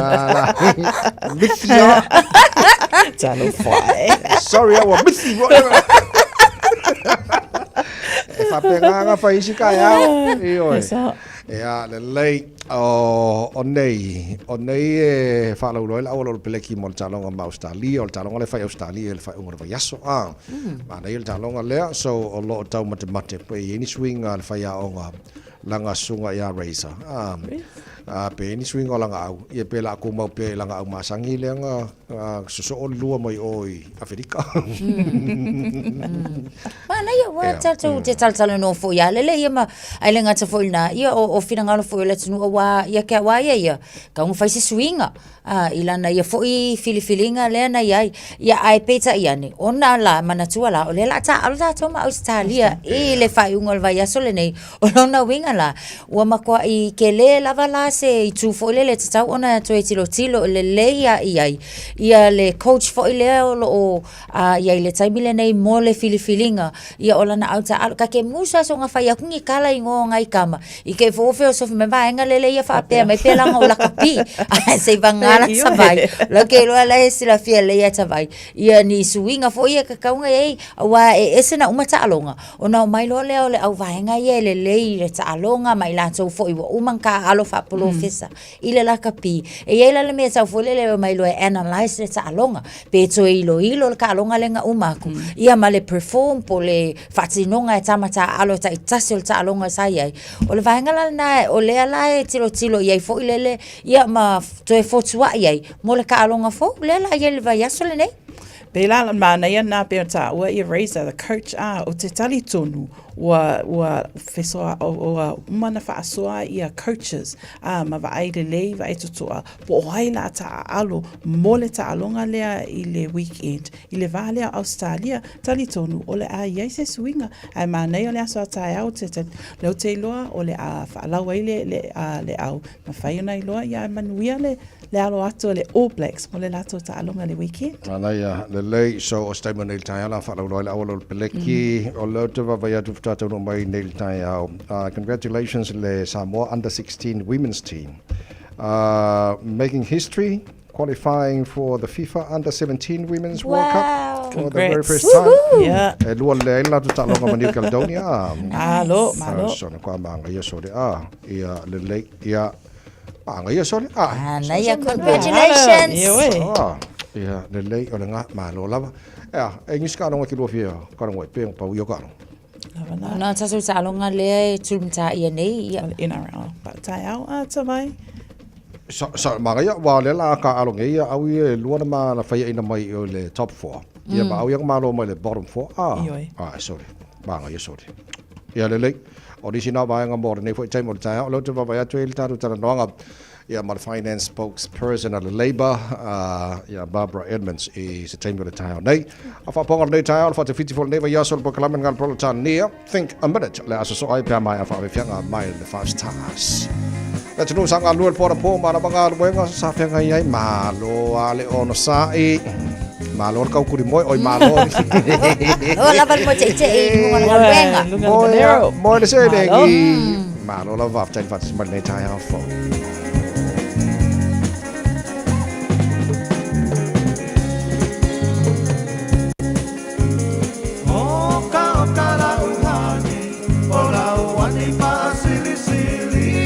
Patu saina ise apahela pi pose pisu pasili pose masike ke mai piti pasina sapasui onita mato manipi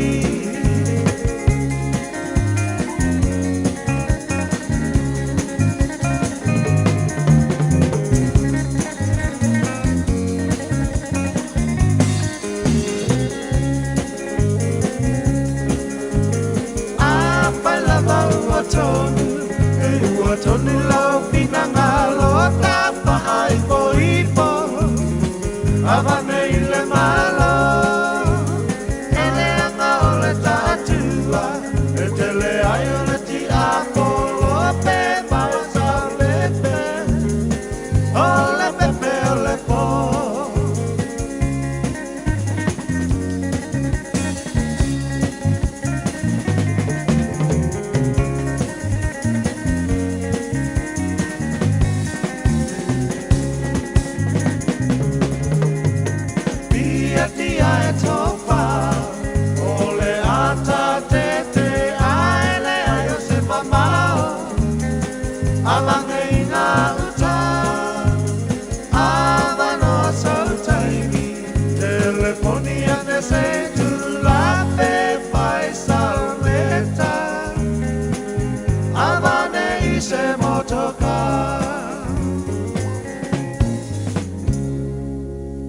Talafalava, I'm Annie Politiwatua and you're with Radio Samoa 1593 AM. Just think a minute. It could change everything.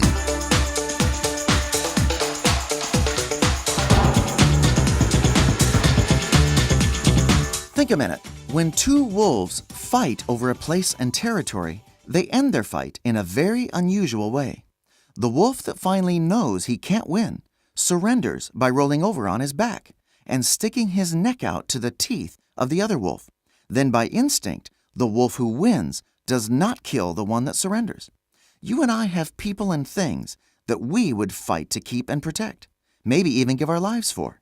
We can't imagine ever letting go of these people and things that mean so much to us. It reminds me of an experiment that was done by putting peanuts inside a cage. The door of the cage was very small, so that only a monkey's open, empty hand could fit through. When the monkey saw the peanuts inside the cage, it would reach through the small door to grab them. But then when it tried to pull its fistful of peanuts out the cage door, it couldn't. The only way for the monkey to free himself from the trap was to let go of the peanuts. But not one of the monkeys would let go of the peanuts they loved so much, so they just stayed trapped. So what is it you love most? For many of us, it's our family, or it might be your job and financial security, your house and possessions, or your health. Maybe it's your friends and good times you have with them. These are the things that are hardest for us to let go of. But you know, God doesn't want us to let go and completely leave these things. He wants us to give them to Him so He can take care of them. Remember, God gave you these things in the first place, and He can take better care of them than you can. You see, it's only when our hands are finally free from the trap of holding on to these things that we can take God's hand. It's only then you'll realize and enjoy the happiness you missed before. And the more you get to know your Maker and Father, the more you'll love and trust Him. You'll learn to trust Him no matter what happens. You'll trust Him when things are going well, And when things don't go well, you know that God is in control and working it for your good and happiness.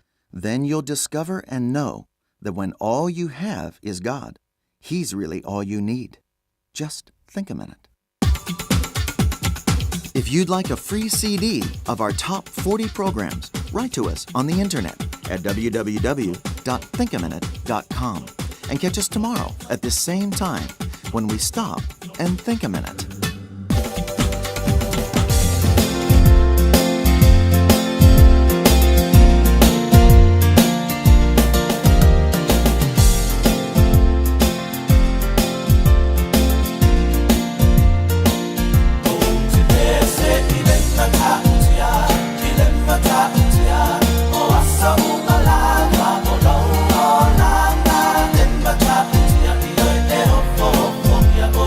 Yeah.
Wa ule ne yo kaspitialo, awal suwi ya ngila wa ule kio. Eva mai ina se fulu lima iva kolu. Amo, Radio Samoa, Vevela a.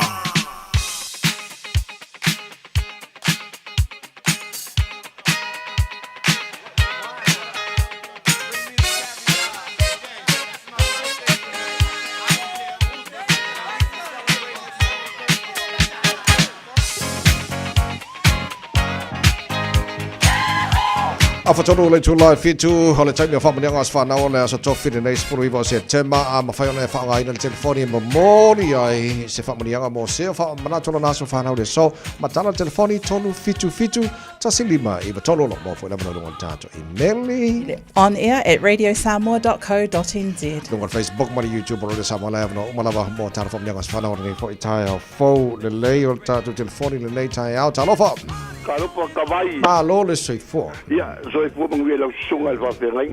Ya, sa wa pe polo. A wa ngi kai au. Malo soi fo tama. Ya, kai la bo wa bangoa. Ba mangianga ka ba kai lo si wa pingelo. Ko la papa ke mkisa. Mai kopo ke mkisa le pao. Ba kai le kuwa wa ya dia mai le fast food ba lo ngi ko sa ke ko la papa. Ya, pa kai le kua wa mo pe o malosi, pa le ola mai le kua. A wao ki ke fai ko le ka kwai. Ma kai le ya, ko singo ma kua, ko singo pa ga, wa le nga kai le. Le u mala ka kwai pa bo mo la va ya ke u rua mo. Rua. Ma ko ka le kua ko wa ya le ko ya ke le bolo so kua. A wao ki ke fai ko le ka kwai. E si si ya le lo pa so se kasi, o le makalo po le si ya ka o le ola ngak. Ya mungkin kiri lah baru was parau. Kalau papa, nyama yang sekali yang wain, umma yang sekali yang kuangnya mau usah sekali. Tapi perkara kuangnya yang sila. Mungkin kiri lah was parau. Ya pasti sila lu parau. Kuan san. Oleh ini apa? Malai saya. Ya mungkin kiri lah baru was parau. Parau nggak ya makaya si mai di. Boleh lah. Ini mungkin was parau. Pakai kene ya kawai. Ai lava matai asi. Wale fo nei tai fo matalena malor suifua. Malo fo suifua tawai fa pe fo tau salo tai au. Malo suifua. Fa sai tela molo o vano. Yo lo fa angam fa manianga o le asfana o se tasel fanau. Le li ile Edward Robertson o papkura. O le aso fulmali iva o se tema. Wa aso ye le luas fulmali ono on tau sanga. E te wati ia whaftai lea lofa male anga leo lea tua. Wa e au lia malmanuia lo waspanau lea so. Whaftai lea tua i nei tau sanga o whapopo i lo wola. Ia lo whangia e lea li pui ma leo leo oe. Ia whapea fo i on toi whapopo e lea li inisias te tele o lo wola. Tātou te mafuta i pea. Ia whamania tele lea tua i lo waspanau. Whamania lea tua i lo wolanga e te wati. Lo whaangam whamanianga. O uso o malava mo oe, whapea foi ia loutua fine ia ana mal tolua ia ropen mal whanau, alo whanga foi o nephews, nieces, ai whasi siliai alo whaanga o mātua ele mwai mo oe lau pele. O malu matalena Robertson o papukura, whaftai tele la mo lewa noa, manuiel tae au soifua. Soifua, yes. Mare nei tai au matalena, whakalofala ia tu whea fani. Ko e lai matawai, takaro whaku ko sa te konu ngai kau pounga ko olua. Mati ngai matawai, ia whakai lama mole avangoa, se wakua ia, alo whaanga whamangwianga mole asu soifua le lio Kristen, tan wasa mala fioanga una fuali ia ma sawi savai. Kristen, a whai wai whalongolongo mai whalpengaruenga, le aso nge wa kolo gusul whakau sanga, tau ngā rofa le kua mawangi sia skere whapopo lo soifua. Wa se au mga lue ngolo e nga lue ai. Alo whaanga ma ia tanwasa ma ini ma le ainga atoa. Ia whaapero talia ma amaria ma te arwhani ma le ainga atoa. I one anga, aile nga kapoilea. Alo whaanga ma ila loi tokoromo ainga uma mai savai. Ia whaamangwianga nga e mai seo ainga a koi au kuilangi. Whatikai savai, whatikai natasa wa elua, whatikai niwa porau rokele mo o kou. Soifua, whealafani. Ia, nei whamneanga lo pito. O le a mua te tatou whaamanianga le mai lunga le YouTube channel e au mai i a pele whaalili. Wishing my brother Taupa'u Marcelino of Melbourne, Australia, a happy 59th year of God's blessings upon you, brother. And we continue to pray for more years added and good health. Alofa'anga, our mum, and us all. Lunga tatou I meli lo wangangae, ia whaamanu atu I le alii o mea o mafoe o te tonu ia te au, ia whaamanu atu I lona suafa pa ia. Whaaftai le atua o auria mai e le princess, ia Camilla Maalo, le lua tausanga I le nei aso. O le tatalo I le atua ia wha I pea ia te oe le maalosi wha o popo nisi tausanga e tele I lo o la polosoifua. Camilla, you are such a blessing in our lives. We love you and we shall see you soon to celebrate. Alofa anga I le mawai ma ia Auntie Paulina, a Pulu Kaisala, Aunties Seu, Tulili and Nive, also all your cousins, Tinoi Telesia, Nive Maxine, Dallas, Marcus, and is it Konoia? But especially your favorite Prince Benny. Leisa whamanianga mai tato emaili e au mai ia Vine Tautele e mo Christopher Tautele. Happy 21st birthday, my Prince Charming. We are so proud of you. We pray that our Heavenly Father continue pouring out His blessings upon you, guide you, and protect you through your journey. We love you, my son. Love from your sister and mom and dad. Whaamanuanga o le aso soifua, le aso whanau le tuangane ia Taupa'u Marcelino whaalili o loo I Melipone, Australia. Whaftai le atua I lona alofa, le whatua oi pe a whaiwa e ala whai mai I le nei tai au, au maua pe alo maalosi I le tino ma le maafau. Matalosia olo e musmusu I le alii, e whaafetai alona alofa ono ua ia, so e whaopopo le nei aso I lo wola, a wale tausinga o le lua ainga ma le whanau.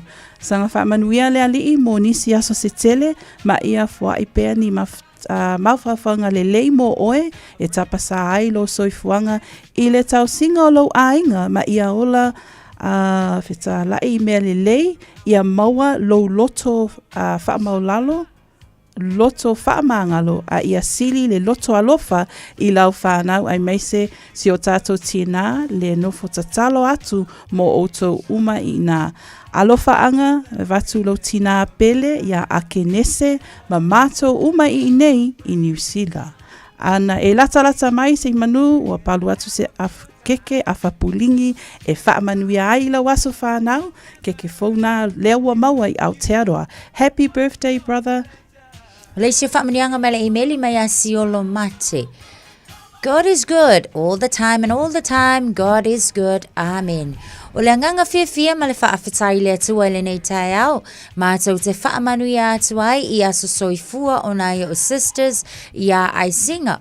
Wa aulia mailo na fitu se fulu lima tausanga whaapea fo I le uso I a vai maila. Yes, ua atua nei le ono se fulu lima o na tausanga. Whaafetai le atua I nei tausanga e tele ua lua maua. Ai maise o lana whaamalolonga I a te o lua. Whaafetai atu I a lio whaapea le uso I a awhionga mo le tausinga o maalia I a o maila I aso uma. O la mātou te talo anga le leile atua I a te oe, tulu I nisi aso se tele whape nei mo o lua, alo whaanga ma whaamanianga mai lo tātou ainga atoa. Sirisili alo whaanga ma whaamanianga mai I a Taulamango, Siolo, Male whanau. Happy birthday, love you both and God bless. This is the day the Lord has made. We will rejoice and be glad in it. Happy, happy, blessed birthday to the most amazing brother in the world. Le whetalainga ia tapu nuu te leni lens taito taloto. On this special day, we wish you all the very best, all the joy you can ever have, and may you be blessed abundantly today, tomorrow, and the days to come. Manuia tele la waso whanau, bro. Thank you for all you do for our family and everyone. We are very grateful and truly blessed to have you in our lives. Happy birthday, bro. God bless you. We love you so much. O nei a tātou mātua sunga le awao, ia teito taloto, dad, ia ma mum, whaletua ia filoi aro. Mai a vai male malo Isaac and leva a Liz. le whetalenga le whale Ollie, and your nephew Prince Noah, nieces Princess Victoria, Princess Elizabeth, Princess Oma, Princess Cyprian, ia malo sister le tautala, niwa folau tuli le tufunga. Manuia lava lawa so soifua, bro. Tato Facebook lo yai fo inisio tato whaamanianga mai Big Mama le fautele whaalelei sua. Happy birthday to lovely Kisa Tangaloa. Manuia lawa so soifua, darling. We all love you from Mama and Kitchen teams. Leisio whaamanianga e au mai fo ia FVAP, Aliong, TGM. Alo whaanga ma whaamanuianga ma le tuangane pele a le Aliong i Brisbane. Manuia lo wono se fulu tausanga le tuangane pele. Alo whaanga nā mai o ainga lava i New Zealand nei whaamanuia le atua. Lunga tato YouTube channel o lo iai le whaamanuianga lea mai a Pua Tui. Happy birthday a Senati Samuel Auvele.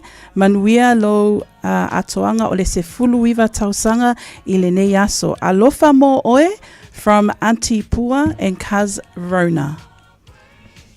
Tawai? Wa uma. Wa uma whaamanianga le lunga o Facebook mai a Matoka. Matoka.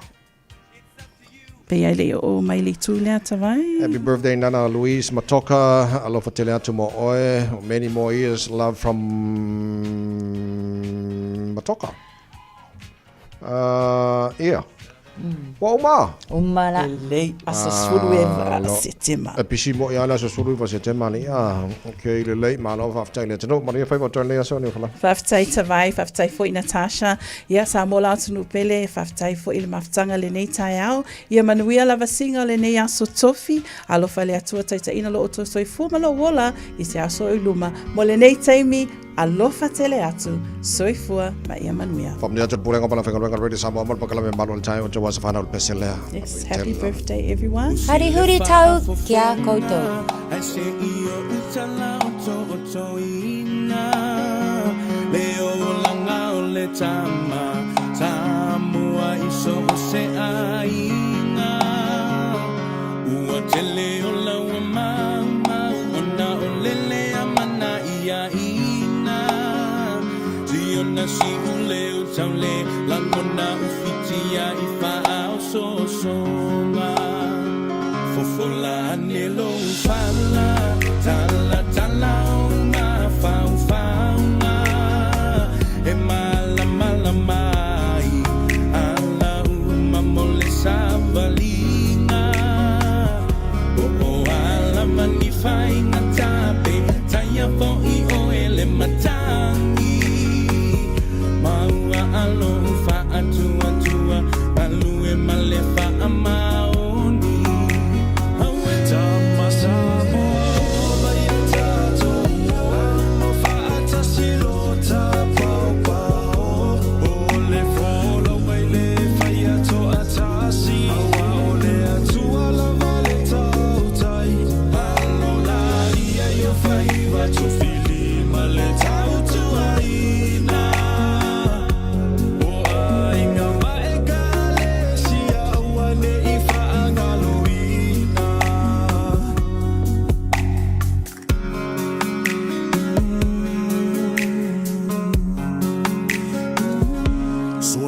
for ilunga sauni mai taule taua fa ale ma fa le tino ma le fa ale anga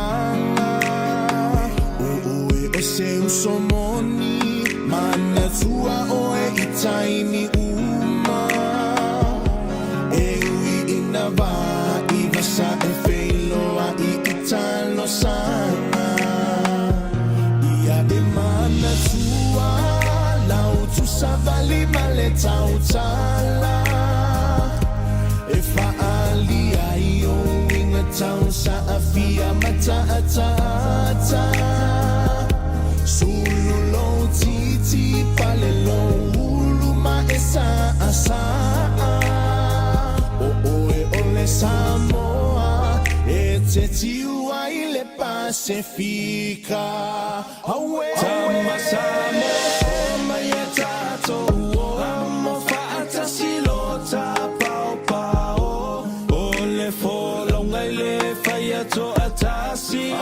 ole tua lava le tautai alola ia yo faiva to fili ma le tautuaina o aina ma e kalesia uane i faangalo usai ala matai masamo o mai e tato o fantasy lonza pau pau o le fola una e to atasi o le atua le tautai alola ia yo faiva to fili ma le tautuaina o ainga ma e kalesia uane i faangaloina Sole, eva mali pese, malo fa fonga Samoa, malo fo ile va ile musika. Radio Samoa #1 New Zealand akoa. Simpson.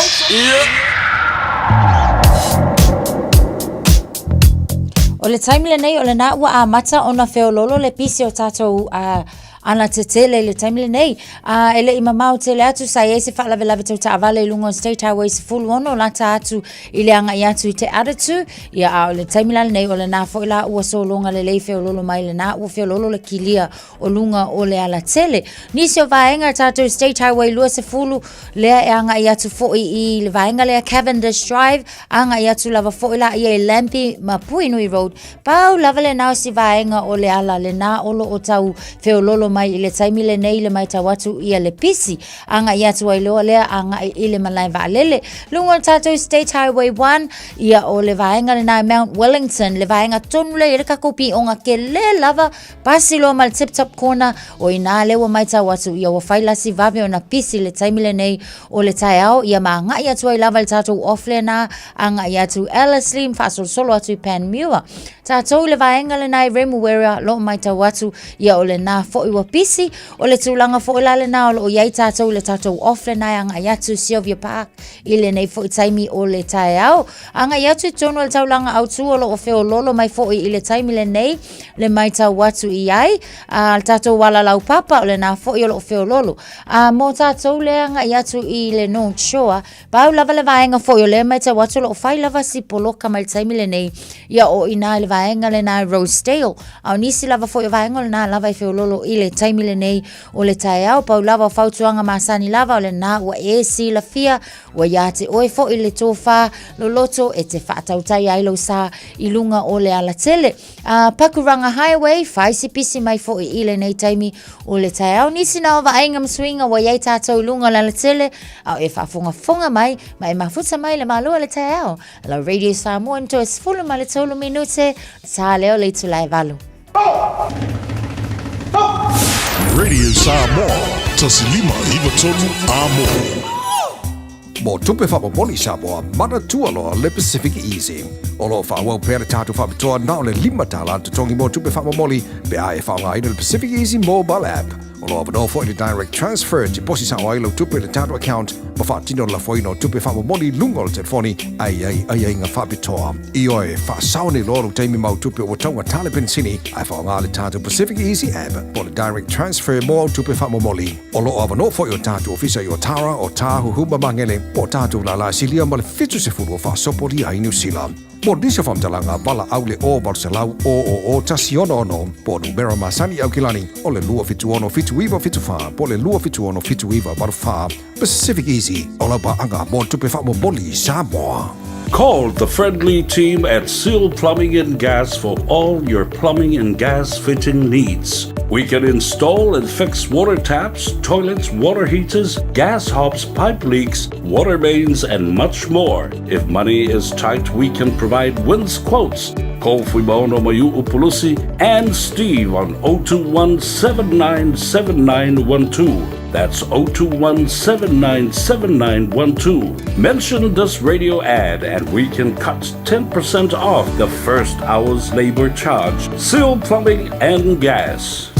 O le AK Auto Repairs i le ono se fulu ma le vanu taro road mangele. Latu te whaia warrant of fitness. Basic service, wheel alignment, sui taofi, suspension, gam belt, fabili transmission service alo tabale. Talia wins quotes man afterpay. AK Auto Repairs i le ono se fulu ma le vanu taro road mangele. Telefoni lua lima fitu tasi o tasi lua. So se fulu ma le tasi miro jolo jolo talo le tu la valu le tu tomo already Samoa se fulu ma vitola momo. Pokala me maru le tai hao. Lona se fulu iba ne yo aso se temo taro folo wale lua ve lua sumar fala fata fitio taro talo mai Samoa ni ve aso pe tana valu le tai nei.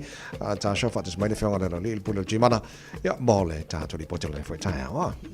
Talo falava morena and good morning lawa fionga malmana ma lo lava fo ile tautua ile nei fo i vai aso. Ma lo soi fo manuia. Ya koe po mawia po i male langi mai e tue patua, ma lo la po te wa kai ma lo ngā lue, pa pēnā po i no pa whelo e tuai lava man pa walo, le sunga leo o tawai, tā lofa lava, lo le soi po manuia, ma lo fo i le tautua tunu, fo i pēla le vi inga i le liu, whatawhiti le nei fo i a vai aso, ai le whatawhiti lava le lo fo le li o tu soi fua tautua, si o wola vai, ai ma se po soi fua lau le tunu, Morena, atamari e, ia malava se langona i le sauranga nei tai hao, le mawhana whatawhiti le lofo le tātua tua, le taurunga foi, ia le lofo le tātua tua, ia pe audia kai hao, e whaptai le tua no se whamaria, ia se whamaria fora tino, ma se mata wala. O le sauranga tawai, ia o le lei e tai lava, ia mangana lava foi wo o taimu, o la wo o le disti a tātou, ia le po i tātou mo ia le kā kōku ala. Ia, mai ele tātou li pote nei tai hao. Pātai, toi moli pātai le tātou timu le nei tai hao, ma alo lava ngā ndue, pāpoi le, pāpea poi ona o pāpero ai mo pātalo patua i le ava mal whalalo, tā moa lo watu no tele, mai se poi au na tofia le tua, o se pata whai taulanga, so se tōbi ni lava, i so se pata whai taulanga, pāpero i atu nei tai hao, ma le ava mal whalalo, tātou nanga ma lo le soi po manuia, ma lo le folau, pātai foi i te tapuinga i au tinsina le atunu leo tātou tamamatina mātua. Tonu whalpenga renga lunga la tele mai foi la tau mana mai. Tātou po lunga la tele nei taimi a ngai atu maluenga. Ia pāanga māsani lava ave loli, ave taxis, tātou couriers. Ia po ai lava pe foi na saunole sunga leo e tawai ave palau ia pāpero i atu le tātou ofisa nei, le tātou timana ma le anang paloalo mālo lava le tasi ainga. Kulana pēnei le tātou aunanga anafi sa pēnā lavan whapesipisi mai le tātou ofisa ia wautu ia foi le tau mo vaenga whapēnā. Te leo tātou trade-in ia ngā iatu te taimi o iluma le ato mo maini tādi o tātou whasalaunga ia tātou tausanga au nisi fo i lātou ia o leo se ea ngā i le tātou finance o i lea mo i lātou whale tonu le tontongi ai tā lafu. Lunga le tātou Facebook, pe lava silafia, isi lava le tātou nanga ina, whai olo e whawhatu o kirani au mō mea tātou whasalaunga le pelo sua i lunga le tātou messenger, pe te walau saoa e lava i le tātou telefoni, o le oval se lau chi manamera tasi, oval se lau whao no lua ono lua tasi, oval se lau whao no lua ono lua tasi, tātou telefoni na e walau ane ai.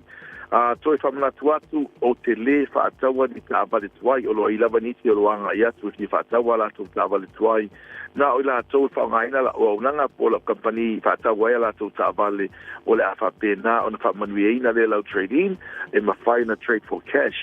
Whai lava i lima se lau le beli o le ta awale o te awatua o le tupe lava na e watu a whai koe tōs furu afe e tōs furu afe foi e tuatu ao iaina e te tauna tadia lau tausanga mai le finance o lo tātou ngā lurue ai po masaini ai lau tausanga. Nisi po tu langa le tāwale e pe uma pepa peleanga te le tāwale e pātau atua dafi o lo iei pa le tonu i e leisene o iai e mwhai lava na tadia lau tausanga tu salava pe la bea le tāwale. Nisi whamtalanga wala ua tato ofisa lua fitu o wha o lua fitu lua fitu o wha o lua fitu pe testu mabili wane i le lua palu Atkinson Avenue nai o tau tu mantonu lava police stream by Atkinson Avenue o Yesebo Lee patangan nga i le pampensini po Burger King o le situ o wala lo i le tato ona whata wa ale chimana Tele tātou tāwal fō, brand new cars for Mahindra te sila iai, pe test drive fō a tātou tāwale, pe o le fitu no 4 XUV 700, ia po le Scorpio fō i le pēno whatu saina, sais o tāwale nei, ia o le tūlanga fō i lea i le Prado, po le Land Cruiser, ia sais o tāwale nei, e mawhai ona e suatu mai maliwai au tau o tāwale, ia o lo tau mutia mai le pas furu anga ilunga i le limas furu montupu tāwale fō dua whelua wha. Whātere samtalanga pe e wala wai a tātou ofisa o le manunga le tātou taimi, mana tuala referral a whetala, a le ngata ilea o a tātou whaina le alofa se leni ma tō telo i la tō lo mana o mia so swani tau se leni i kufuanga whale ainga te suma mariu ailo le tātou ofisa pe te wala watu i a tātou te fonina ma le wha alo alo. Papai tere lau sunga, e wao tamai pa pena whale tātou team, a le ngata ilea sa mola tunu pele, anga leile tu e kufuanga matiu te nei aso Of te mole potil nei tai au moni foi faiva ole nei foi stoffi le tau tu mole le samos for lima e batolu amo e no wato lima mi do tolo tolo tale ole tu la valu o ne ngalo taro tala mai samo pe tala valu e le tai nei ol fata fiti foi na tala mai samo nei fas ma tu ma lo tai nei tai au fa malo si mai io ui lava na makariri le tai au ai fa malo si tato ko i kiki lava foi o foi le tai mil tuanga ia ona ma na ia foi le o sina moe umi sina malolo umitaya asale lei tala noia onga no vai tau le story na tusia le tustan la news talk said biela nafi on le headline on fa Peritania who wants to be a teacher or tali not many of us apparently o le mingo le tala pe falling on mai o le na mau tala fofu na nafi langa Peritania wa mo le to tel tangata e afoi fa o mai e ben faia onga o le to tentanga tai fia e o e ave fa faia onga o le lo plan mo tu le vai tai ala se ta vai ka se le kali fai ngo fie kokongi io o le expectation le ia le time le nei mo faia onga a uma mai la onga faia onga le sa le onga fa faia onga e ta taula ona sau e le le lolo to tongi fo le a mata ila na luenga peitai e sau si faia onga e fai la le overload inga luenga ia le atu a sioki mai le staff sioki mai mafaya onga e overload la faya onga a ola lua kwa a makale tongi ma wala lu fo ilele e le tala fe ngai a ole tulanga le na wa kela inga ko e fa ma amulu ni si sa awa oina e a vea mafaya onga a o isinga luenga la ka fe lolo atu ile tu pe mawa so e tasi ala le tali ia o tongi Asa ola I mean ile ma ai ma maola mal va ai luma fo le tono New Zealand ia oi o ina fa na mo ta ha fo le sil tele na wa fa pe le wole to tele fa ya onga fa mai e ko dis fa ya onga wole to tele ni si e le fia ma en ka le si fo le e o e avel fa ya o e pe fo nga mai la luma na ila to mo tia onga le va ba e New Zealand e le o le tele la le mo luma na i o ina io se le la vale tulanga fo le mal fa le tono lo yai fa tu sai tau sango ma vai le to tele fo numero tamaiti sa o aku e enroll fo le pe a makanga onga fa ya onga o pa u ma walalo la vala le fa tu sani usila mai tau sanga o ma vai ai o le tulanga fa le tono le na le yai mana tu o le lava fo ya o mai fo i tala i vai asu tasi le sioki fa ya onga la wa ye tamaiti wa ka wa nga lu le vanga fo ngale ya schedule la sola le ko kia onga mai fale langa sioki ka ko staff o le fa no anga la le na yai pa wala kali a le tu la le fainga malo e sui le fainga mo le tupe e totongi e faia onga nei a fai o le la ko fa mo o le atamai ia ma tamai tia onga e kau fo la onga kankanga il fa mo o le tausia le leo nei faia onga ai sa le to lo mi no tono talo le tu la valu ia tamai tia onga ma faia onga o mai lo o mai tato ia o mai fa malo stilo so tala mai sa mo nei ta anu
Gosto lunga io. Aia. Au tapa.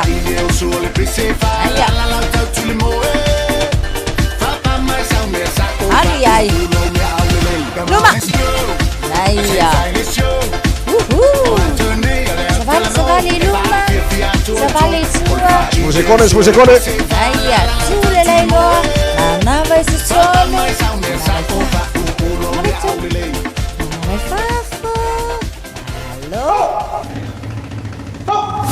Radio Samoa, tasilima iwa tonu amo. Usi mai alau whaafafonga, telefon mai Samoa ya sa taitasi, wa au mai amo oe ona o le langolango mai a le talofa voucher.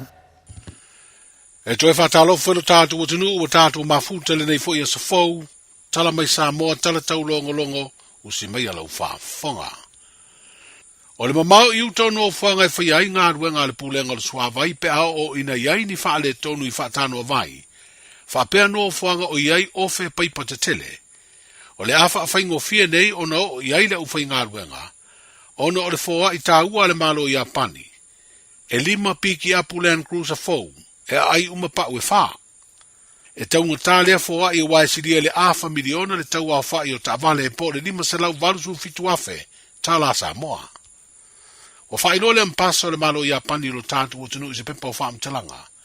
O le awha o ngā ia piki a Pulen Cruiser, i ngā ruenga le pulenga le suawai e tautuai lo tātu o tunu atoa. O le fionga le minsta o ngā ruenga te tele mawhela ua inga, e au fiai le pulenga le suawai, na ia talia ina le fōa i le malo o se paanga tō tino a Samoa, a wā o se 5 tau matau fo i teimi o mawhutianga, e peo na suru whai i ei nuu mawhi o anga o lea tunu, i fesoa soani e fausi ai ngā ruenga te tele, e pe o whale aonga.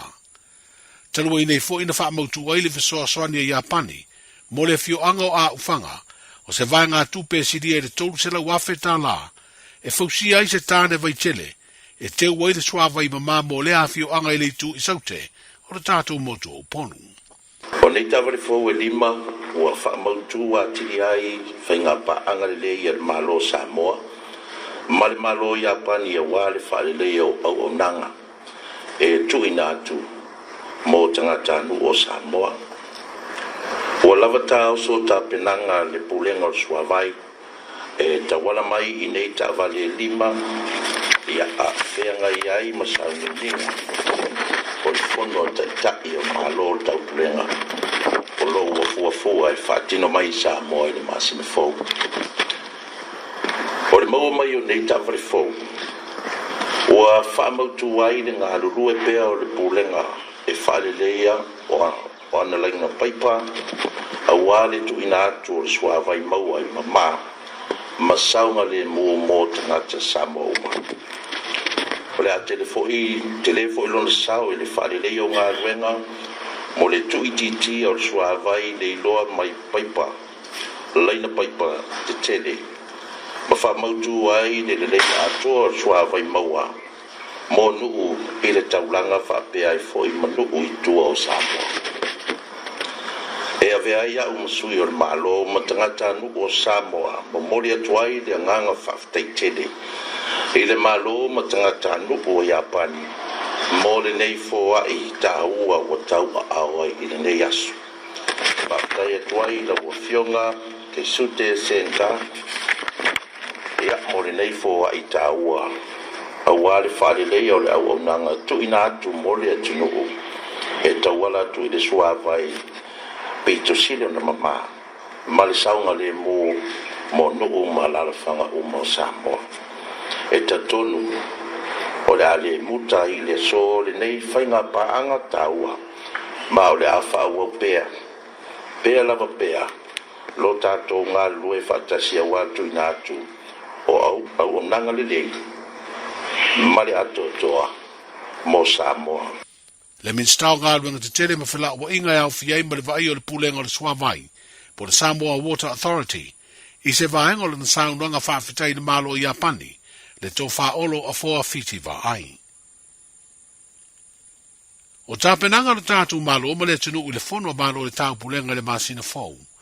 E le o tānga tasi e walo o au fia umai le loto i whare o le tātou siu manga E le ngata o le whaamama ma whaamata ngō fia ai ma whawa ai nu mawhio anga. Ai o lo tau lai fo ia ngā luenga whaamama i le whaamata ngō fia o no fuanga tūmata whanga. O lo ngā lue nei le asosio pisinisi, o lo toi au ina o taota ngau sia mai le unga po plastics, ma ave toi fausi ai isi o loa, ma le tapena ino se ngā luenga whaamama o ngā te whale i mata whanga, i le ave ese leo so se o taota ngau sia mai le unga e pe o whangupau, ma pepa i ila. Whali e se pepa whaalau i loa le ngā luenga o le awhia le asitona i o le vai o so nei. O so se tasi e langolongo ina tau mawhainga e whaamama i le si o manga o le lau whanua, ma le sami o Samoa mai o tau taunga, ma isi o tau ina ia saunga le mu, ma ola malolo ina o tātou tungata ma ia o tau talafuai. E mana o mia le awa i lea ngā ruenga. O no fuanga o whiriwhiria mo le ngā ruenga le nei, o le wafu i sāle longa i Savai, i le no fuanga o lo i ele pisinisi o le Cookies by the Harbour, o le hora le whakasai sa talo i whalea lili, ma si upapa i le fio anga o solo solo. O stasi leo sao le Recycle Samoa, o lo te pena ina le nei ngā ruenga e lango ai le malo, i le whaamama ino le tātou utanu, a wā le tali ngā malo le masina fau o ki topa. O le o whairo lau tele nei e le pūlenga o tangata tā whao, le whai ai o se tapu, o matua whaasai o na toe whauru whale atu, ni whangu pau mai puunga le no whanga lo whai ai whaalingo tū maanga nuu, mō tū lisi tā whao i le ele le whau. O se tala mai le pūlenga ua whaia lea tapu ina ia sanga whaamalu si ai, por kalame o le tāo fia o tau talafuai, ai mai se lawa whangu pau maso o se i puunga. Sa whaia fo nei tapu le teimi o le te wila ua mai a, ai sa iei lava nisi sa whaasala e se ai, ma o lea utoe whaawau. Wa iei no whanga o saunia le ele le whau, i le vaenga lava o lo iei whale Samoa, e mawai le suawai mama. E leo alo tamala mtanga luenga mau unanga tu maoti alo tātu malo i alatu tāpenanga wane whonu le masina fau. E peo le pūlenga o whila ua inga le lau ele o lo ngafa, ma le sua ina ma whaavalitā nisi o ala te tele le taulanga mano whanga, o le awha pena o no wia e usu ngā whono mai whafo. O lea fo i wo o lava i lea ngā i atu i ale i pata ua wha iloa i lea pūlenga tu maoti le malo. Le toe sua ina ma whaavalitā, le vaenga o le awa le tele le no whanga o tui le mū, le ua ta amino ma mau i le sami lea awala, ono o le solo tele o lo iai. E iai le tele tonunga o se fia fianga lea i lo tātu o tunu, o lo malanga mai lea wha ai tu o le motu o ponu, ai mai se foi o lea tunu o whamala ngai, ona ua valita ma to e teu wha au le leia le pūlenga o whila ua inga le lau ele, lea aua le tele o le malo. O mai a wha ilonga se lau tau sanga o le tālonga le kapia kalapu ta alo le fio anga o a pia wha pēma vāiala. Ai o le kalapu ta alo le fio anga o motaa, o lea ua wha mautu nei o le masino i uni o le tau sanga fōrua o rua lima, e whato a sami ma wha ilonga ai se lau tau sanga o le kapi. Wa wha ilo i le upenga ta wha ilangi e le kalapu le kapia motaa le wha mautu o lea fua fuanga, i le fono o le kalapu na usuia i le maonto le whakasa motaa, i le asolua o le vai o sonei. Wa wha ilo ai o le polokalame le se lau tau sanga o le awha ngā solo, mo le valu aso e amate le aso mua iuni, mai ai le aso valu o le lava masina. E manino le fua fuanga le tuutonu o le polokalame le teimero sisi ngā fua po le tātou tutotasi. Wa wha iloa le a longo ina tamawhana uma le fio anga i Samoa wha pe atunu e mamao, pe a wha mautu le polokalame atoa o le nei wha moe moe. Wa whatu ina nei se matati a mole urua i teimi, e le au soka tamai te i Samoa i le mātutua i lalo le sifuru ono tausanga, o le sauwhanga atu lea pe qualify, e tausini o i se taimina sanga wha malo le ipo le rolangi le pūlenga le tālonga soka, le FIFA. O le stofi le vai aso nei suwa i fiti, na whanga solo le taimina sanga sa ili avanoa au soka tamai tai, i le lio o atunu o le Oceania le mātutua i lalo le sifuru ono tausanga, i le wha moe moe sa ili aise avanoa e sao atuai, i le taimina sanga o le ipo le rolangi le mātutua e i lalo le sifuru fitu tausanga, i le vaenga lava o tamai tai. O le taimina sanga u wha moe moe whaia le atunu o Morocco, i le tausanga fau. Na tā alo le awa Samoa ma New Caledonia, manu malo ai i le lua ai i le ai. Wa wha iloa i wha maumaunga le pūlenga le tālonga soka Samoa, na paule tāminu sanga na mauarunga i le tau mawhai o le tātu o tunu o le tālonga soka, o le tāminu sanga atunu o le Oceania po le OFC le vaenga o le mātutua, e i lalo le lua sifuru tau sanga i le vaenga lavo tamai tai, na tūlanga lua i le tausanga i lua fesfulu ono, ai tūlanga tolu i le tausanga na te nei lua o lua tonu. O ia tausanga na sawa tua i fo i Samoa, i le tāmilo sanga sa i le avanoa i le ipo le rolangi i le soka, i le vaenga o tama i ta i le mātutua o le under 20. Tala i o le nei aso, soifua. E silia ma le se laufala o loa i Samoa e mawhai ona whaanga i le talofa voucher mō whaatanga alu a inga. E le atua lava se 5 milu te lafu antuai mai New Zealand, Australia, Amerika, mai si antunu. Ai tau nuu i telefoni maolo e whaanga le talofa voucher e whai e le whaatau. E mawhai fui ona tungi e tuai le cash power whaapea le pili o le vai iso o se taimi. Angai loa i le www.pacific40.com e lafu ai se talofa voucher mō lo a inga i Samoa. Mō nisi whaamtalanga walau mai le olu atasi o valu tolu lua tolu po le info@pacific40.com. Talofa, we're the Casitas. Talofa, this is Pat Lam. Talofa lava o a Lapi Marina. Mau pela o litio. I le radio Samoa tasi lima iwa tolu amo.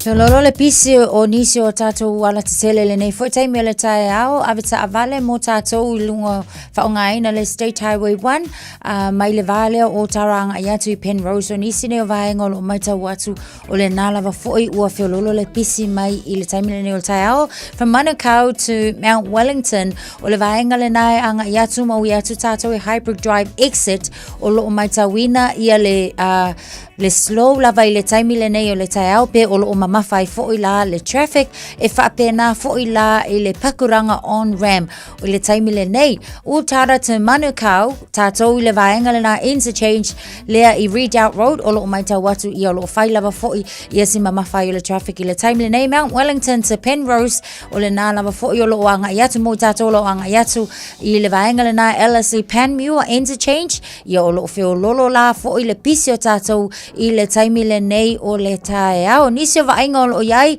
slow down tātou i le vaenga le na Lincoln Road.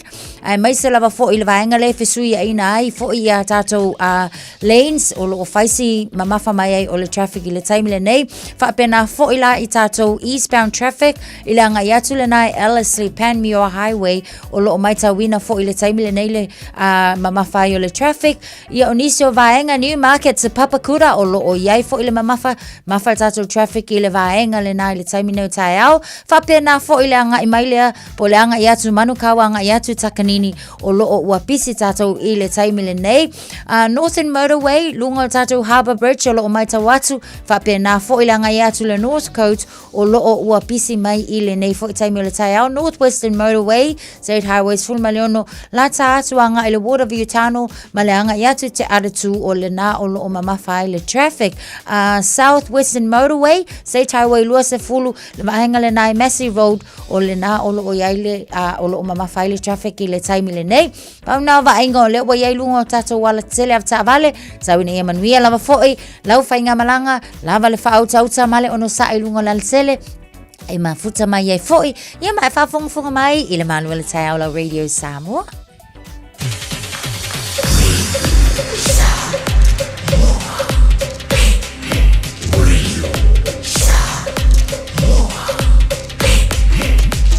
Tasi lima iwa tu, amo.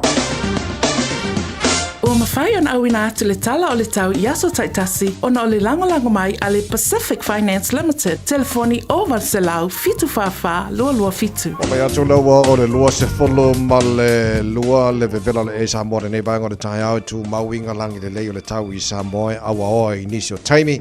Tu mau lua se folo ma le iwa le maurunga o le vevela le e Samoa le so lua se folo ma le wha i lona mawalalo tato papai atu le tau le navainga atu i o i Australia. Kia ora mate.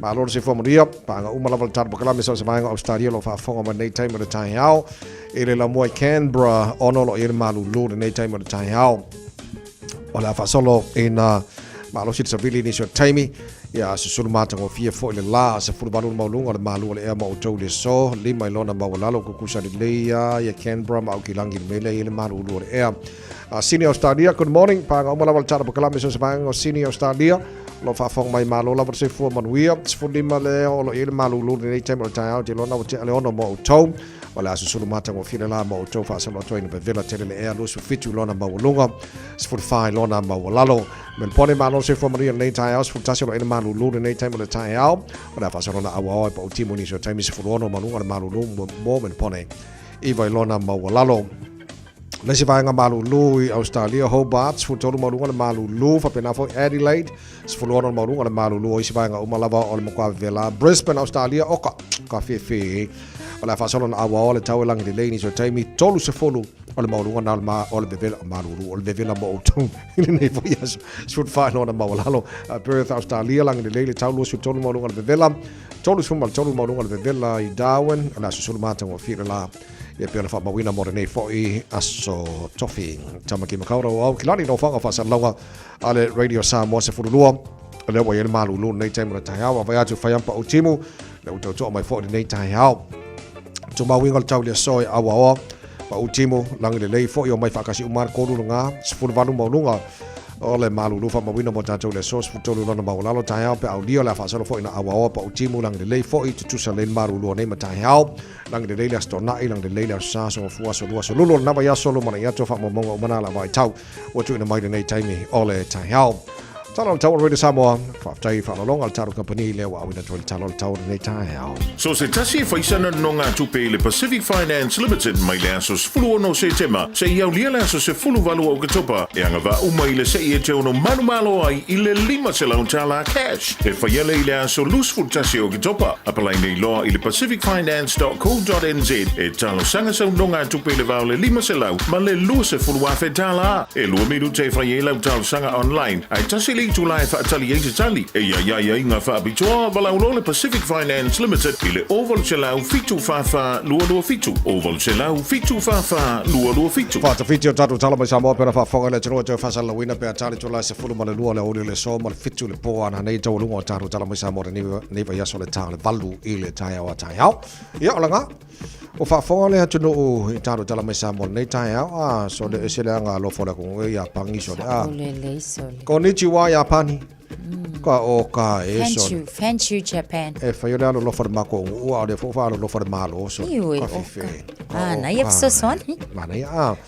Le lei o le au teine le tatu tal no ni tai o lalo I fosforo tau sanga. Ia le la ua a fa mani me fo e tatu tal mai Samoa. Nga.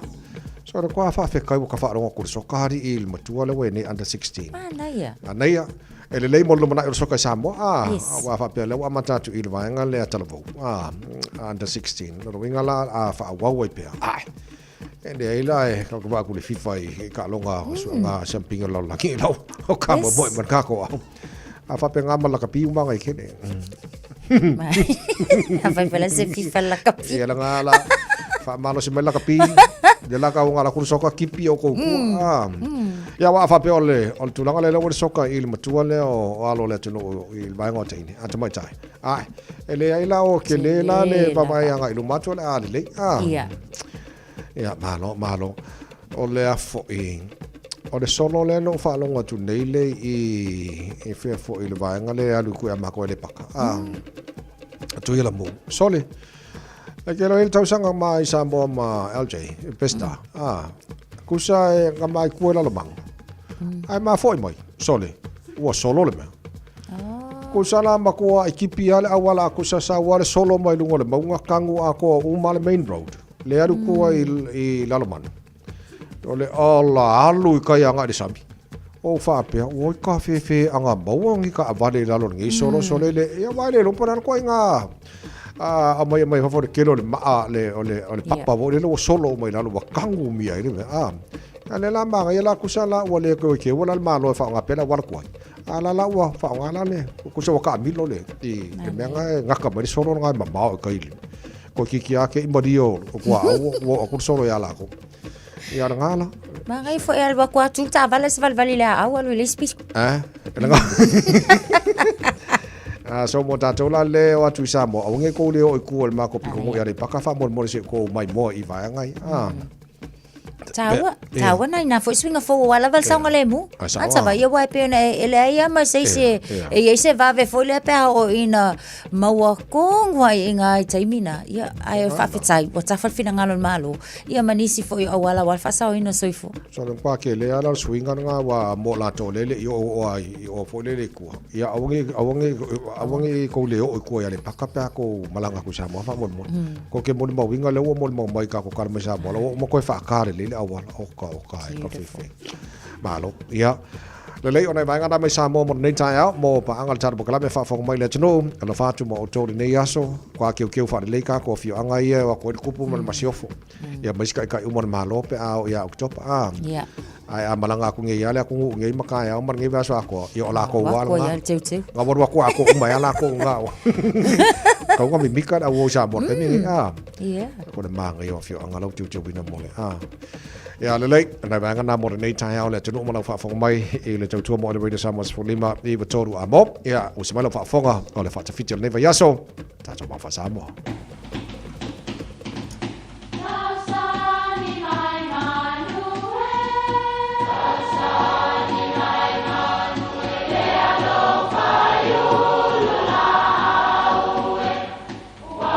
E o whanga manu I o lulu o la au, awa e whawhanga I funga o la au.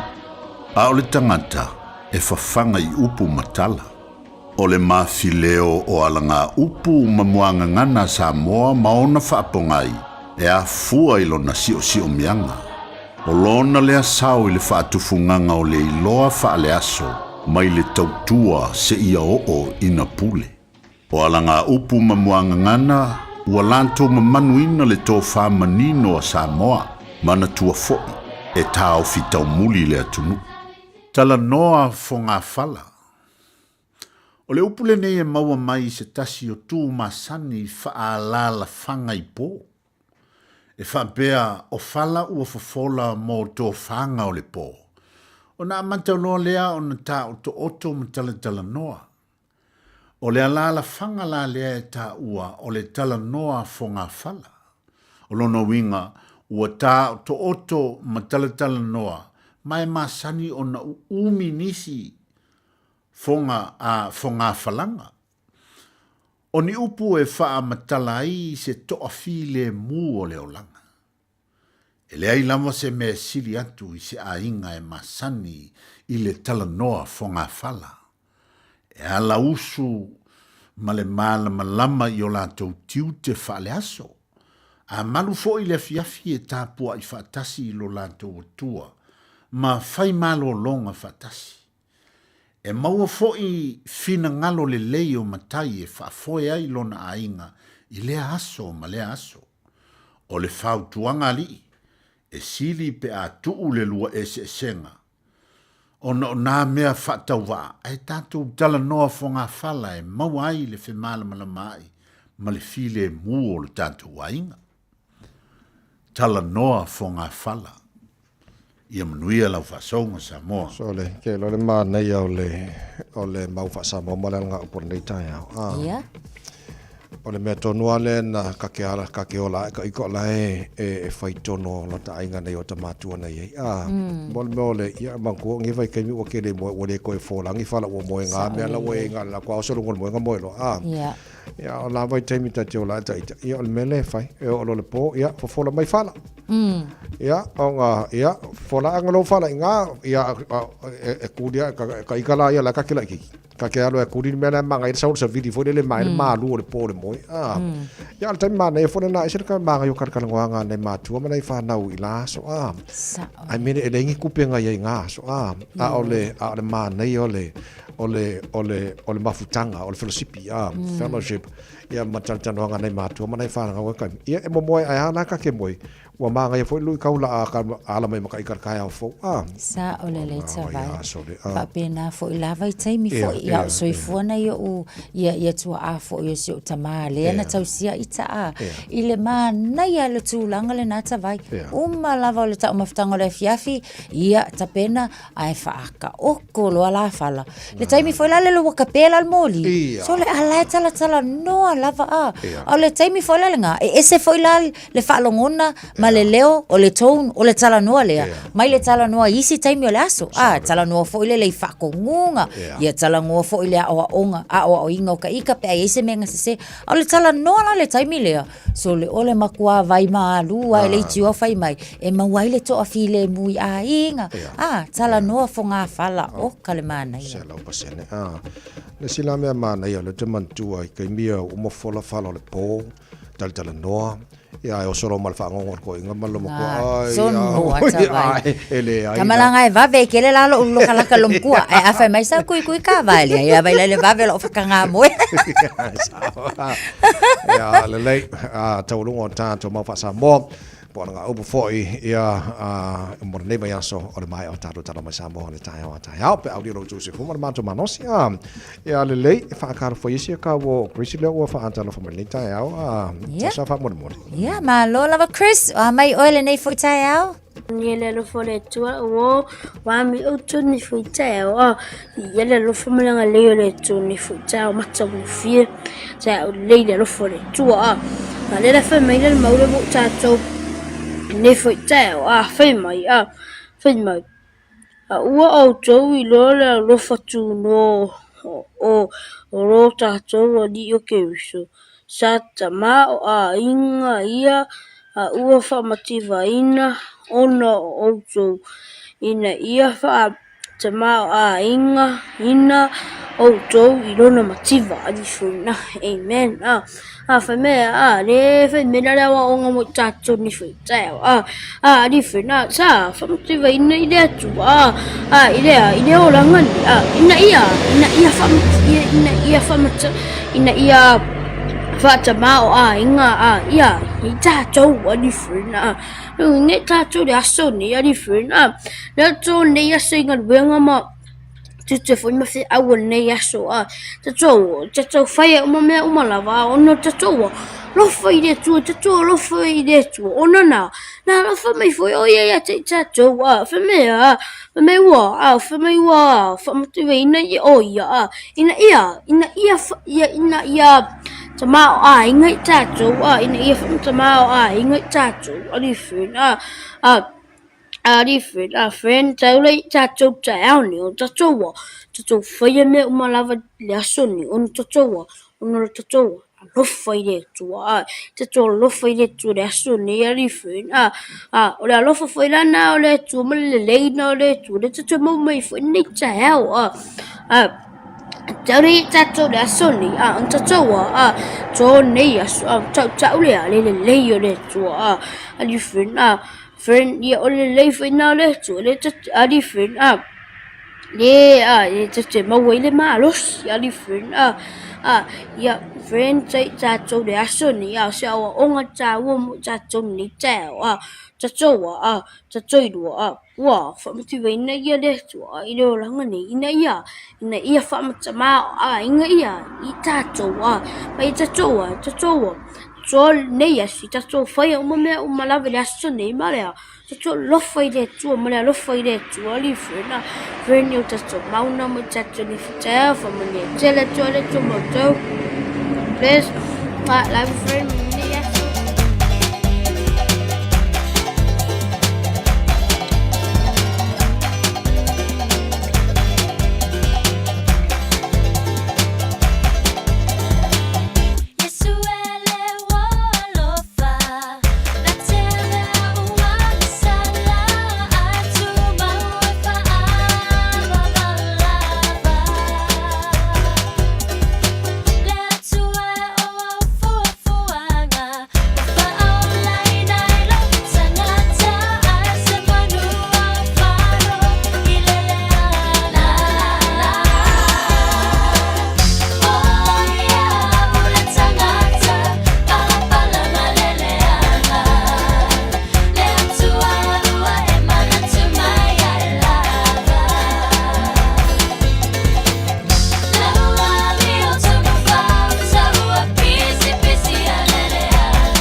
Samoa. Radio Samoa. Tasilima i tu. Amo.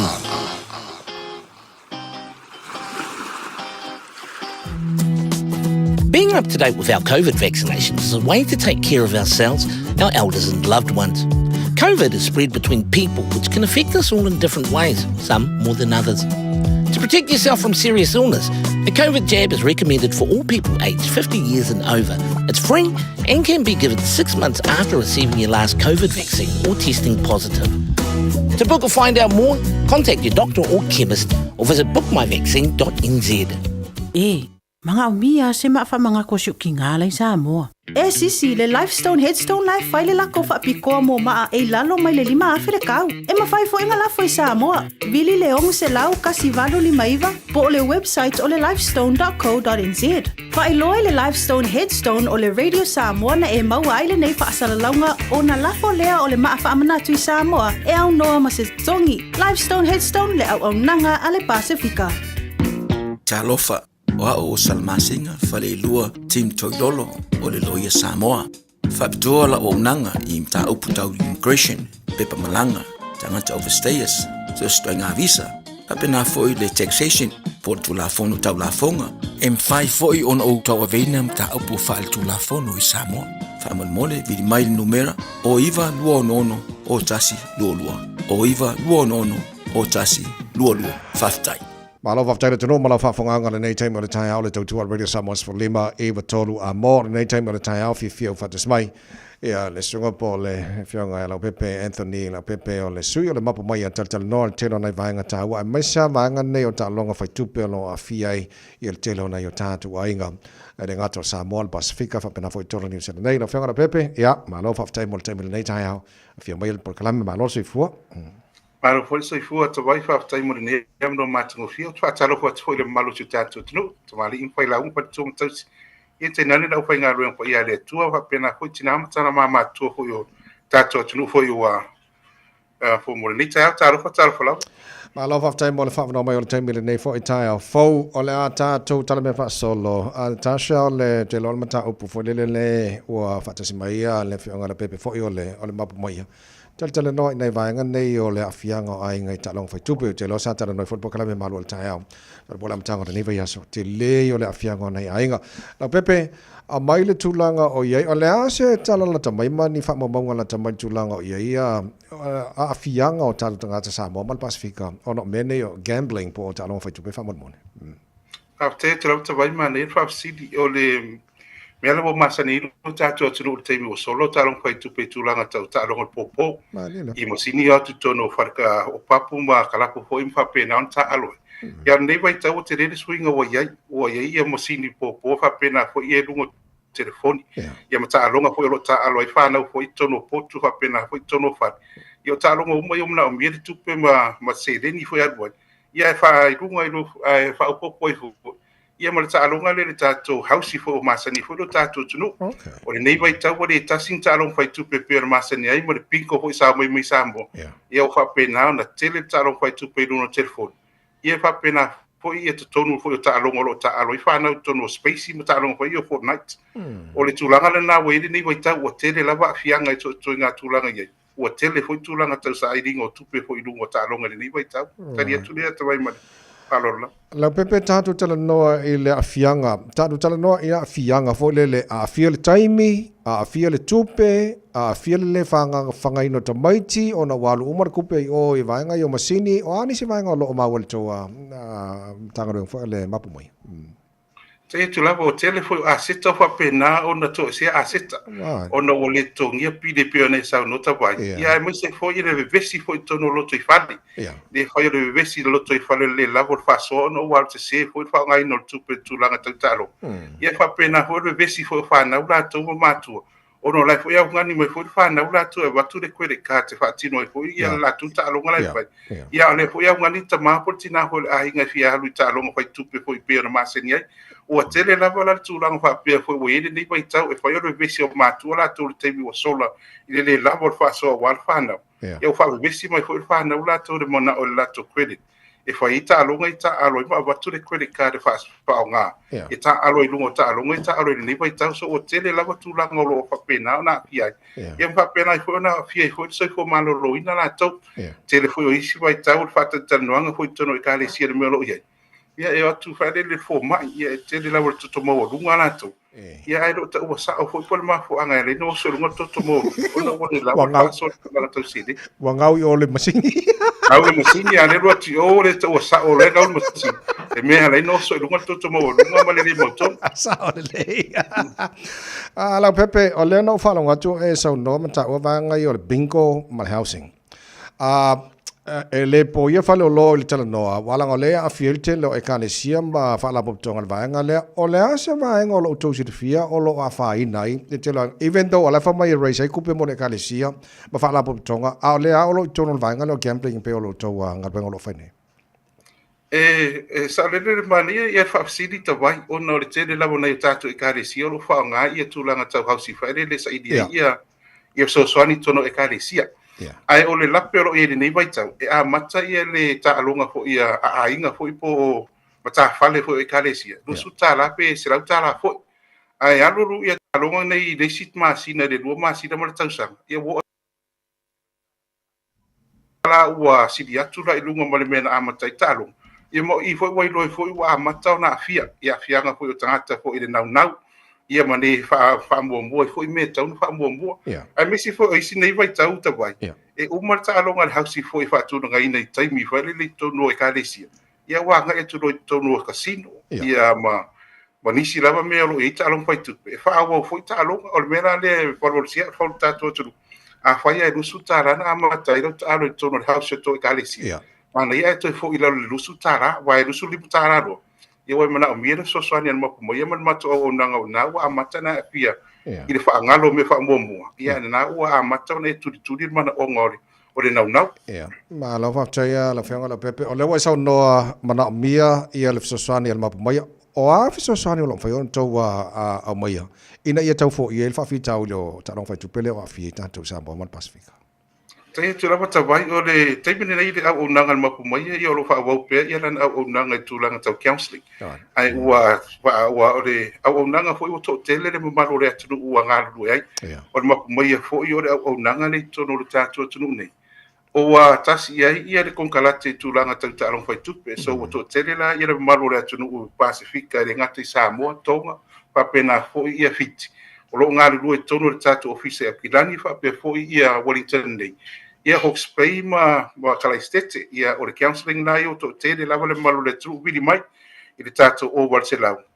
Lua tasi, ia o lo i whaere au nanga e ta o le taiala lai o nisi fo o mai tono da o nanga le maku mai ai o ia le maku mai kon kalati o nisi fo o nanga fa te inga o le mental health me va pena ia refer fo ele taiala ila to fo ia o nanga fo o ora pena o nanga lu le i fo ile tulanga le so to inga o nanga la fa tino to le maku mai e o fo la i tulanga tau fu paso me va pena o le fo no fa ile tato ona lo fa pena on fa o pere fo fa tino ngore o na ia mo le tato o nanga le public health o lo ia tato o nanga lo fatino tono e kalesia fatanoanga o lo fatino foi tono a onga fatanoanga ona nga autu la vo fatanoanga ni tawai ia ma fai ina to o lo fa pena o na muso fa so inisi nga ai tanga i tanga ta fier ava malo simale fala fa sai e te ro tu la no winga mo fo winga mo tu langa o ia pe fa o fala malo e tara no tanga to lo fa pena na fa ina de talon fa tu e te fiwa tau mate i ono winga. O le angana na whatatanoanga i tono i Kalesia, e me se fai whatatanoanga i tono o aonga le niwa i tau, ma nei fai tai miro whatino i rau o nangan mapu mai. Ia ma whai i nā tōna na whaso mai, mana malama fai tangato e Kalesia. I le atunga runga male masoso ani fai o lo lato mna omi. O le aonga le whatatanoanga o lo whatino i tono i Kalesia, te mina ia me se aonga. o le tari atuna tawai i le tūlanga fo ilo i le au nanga ni wai tau. Ma lau whaftaia lau pepe o te le oi loa i tō whamaunga o le awhianga o te loa a whaile hausi ma le pinko e te lei tangata matatua a oisi matua e o ma awea nātou whanau o le fisiri leta o watu fwelele o le awhianga o whanau o na o le mulmuli tai mele ave e matua fwelele a mesa mei o housing ma pinko o la se sirisina le mapumai le tula. Ua o le tari atu le nei maitau e maitau foi tonu foi o le whatatana noanga le whai tonu i kalesia. Ua tele lawa ia le mamalo le atunu nei tāta matutua. Ua ngai te tonu o mene i o foi o masini pōpōre nei. Ona le lātou ia tana.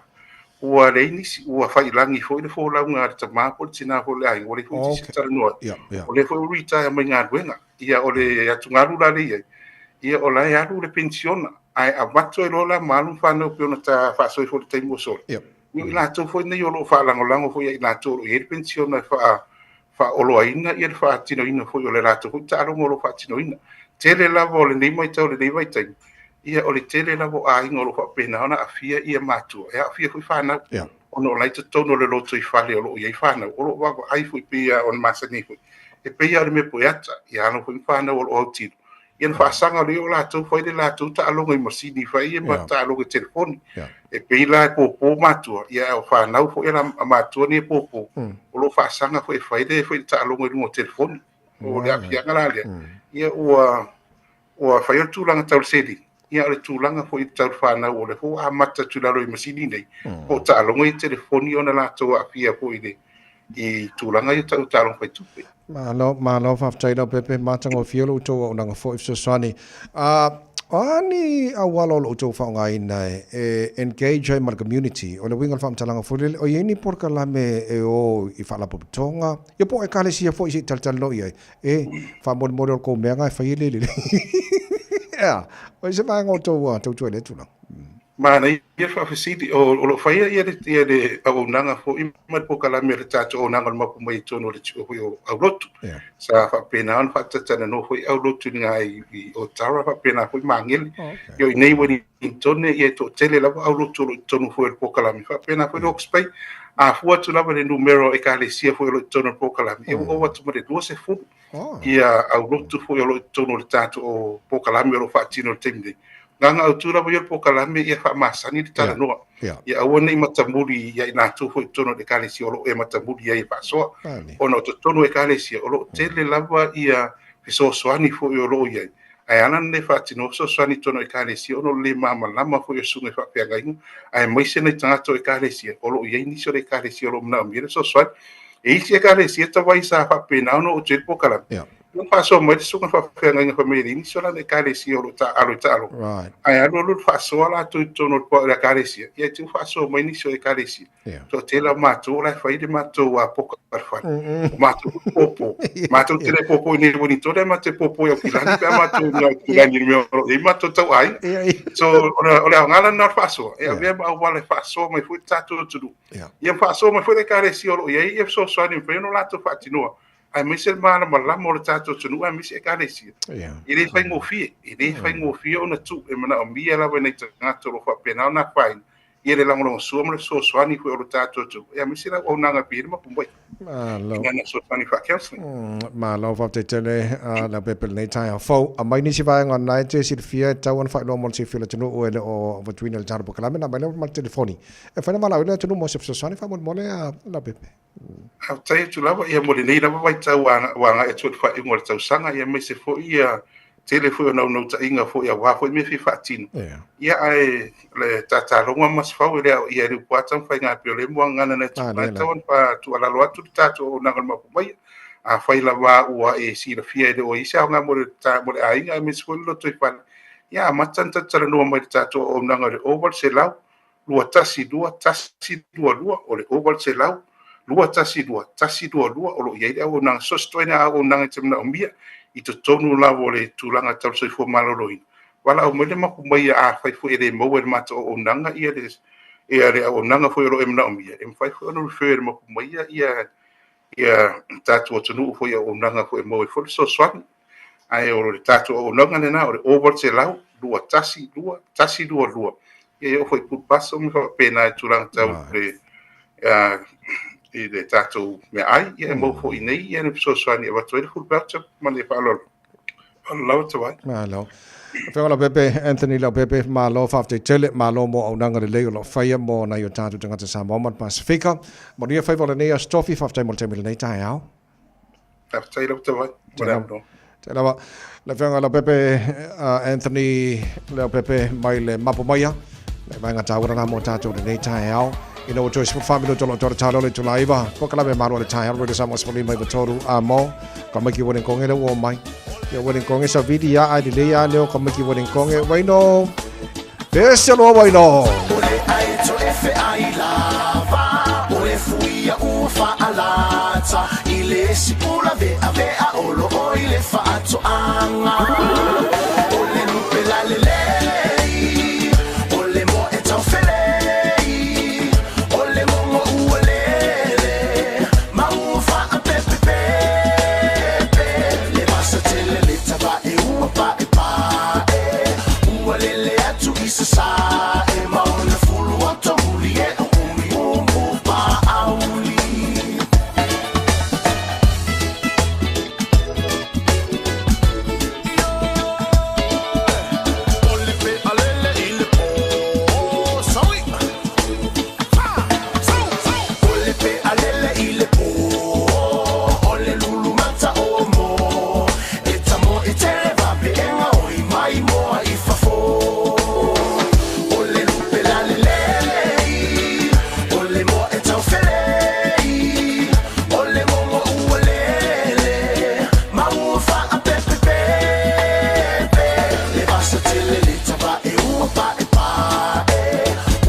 Langa kau fede ya le mo isi kai au de lupe au de le ya lupe ya de to to more with the amos for le mai tolo amo to se for minuto le va to pa una minuto lo toi o le pokala me maru le tai au mai al maru le tai au na so mai le marfifia mai mai al fifia mai de se fulu ma le lua yo na so le ma le auli ma le fionga fonga mua fa solo toi lava le ngai fo faiva le fionga le ataua pesta savea ia ma Isaac paunga ia ma fa solo toi foi la unanga po o le unanga radio Samoa alu fa solo akore so 24/7 ka ko wa dol mele fia ka ngoi da tru le tai fa mo po kala me ta no nei le sitina New Zealand Kate Hall male mana yo lana moi mitinga sa fai mai al amatango January o tol sultasio Desember whakaakia le langa moe mitinga lea. Ia tausi le lon se fua maloloina. O le mea mānei a lala titilo le dream le fo itina New Zealand. O le taimina whailan tonga la vegetables. O kirikila kungi yakol fungala au ko ngala au oka e kafe fese ko ngala au mānei. O le fasili mo le atunu le nei taia wha umaltara pokalame e mawhai ona e whaasoa mai, e whape i ona whaisi tonga la au i tua maota po o lo fwoi kua whale. A whape loa mga au la af koko, ngia au kukama, mangi au kapisi, mangi au silver beet, mangi au kamako, mangi au... E mawhai na e whasoani mai pe, o la ala ume te tau ona whai mo walewa o la sui marikau. E mga ia ngā se i whaamingo i re whaenga le ngā mo boi le aso ako, ade se i o se kokongi kapisi e mga i. A o le a fwoi leo ngā. O le whai a totoa lau ka pisi, ke lau tua maota. Ai, e māngai an ngā. Wa umaka kore sa pira e lengi le amaka kore vai aso. Te anaka ko uon whaingon kako ko ngā la au le māngai e kua e na kungun ka mukao ngai mai kai morsu whango e. E ale lei, tolu fitu tasi lima iwa tolu. O le alme whaina msosani mai ai, ina ia amatai ono wala kuloa wala ele se sau ko ngā ka pisi o ian. Au ke fia, au ke mga au ia umai fore vai aso ngai ua. Wa makasa ko nga kapisi fisosan mai wa ko kena au fe ko nga kapisi le yang. Ya le tolu fitu tasili mai tolu am fai fona fa so mai no Facebook mai fona Wele sabota lofa. Ma lo so I fuata vai ma na tama. Fale kua ya na taka. Lo vai wa amaka mai ki nga fo ile ko se le le ki nga. O le wa amaka ko fo ki nga wa le fa pe nga o ka mai le me no fa no ko nga kapisi fa. Ya ola o sia ku tavai ma na tasa. Ya o le wa umanga kilia ese ya kapisi ya mai le last year. Ya o kele pepelo la fa fonga le. Ya a o nginga fa kapisi. Ya ikufa ku sungal ma ko fa pe nga ina. Ya fa pe ya uso fo ima ko fa finge ko kongo nge ya inga ke lo tavai e ese ka uolo olo wala e alu fafo ya awale ala enga la ya le ko ngo fo ile fale o me nga ya la inga kele le I va ma pa ye ma fe ke ile kingo ai o so fafo era nga yo ke ro ka vai ma na tasa ele pepelo la ukala o ma ko nga ka pisi mar kama se ka ke mi ka fua kwa ya ele alu kama ko aya wo shio we are ku fa pa o le kaine fa ya ko nga ka pisi ko inga fo ya le fo la ko sa un e ko wa ku fo ya foi le warehouse e ko kasi mai foni kanga e ko sa aki wale o mga vele ko ingale le me fa ya mai foi le fa malu ya male fo bo fa amiri si kapisi awa foi le sa malinge kausanga ya le nga o fa so aku nga e tele nga e tele mai ma waila ku pe ke alu foi oi e ka o fuala au la wai kauka ai ala fa o ke alu ku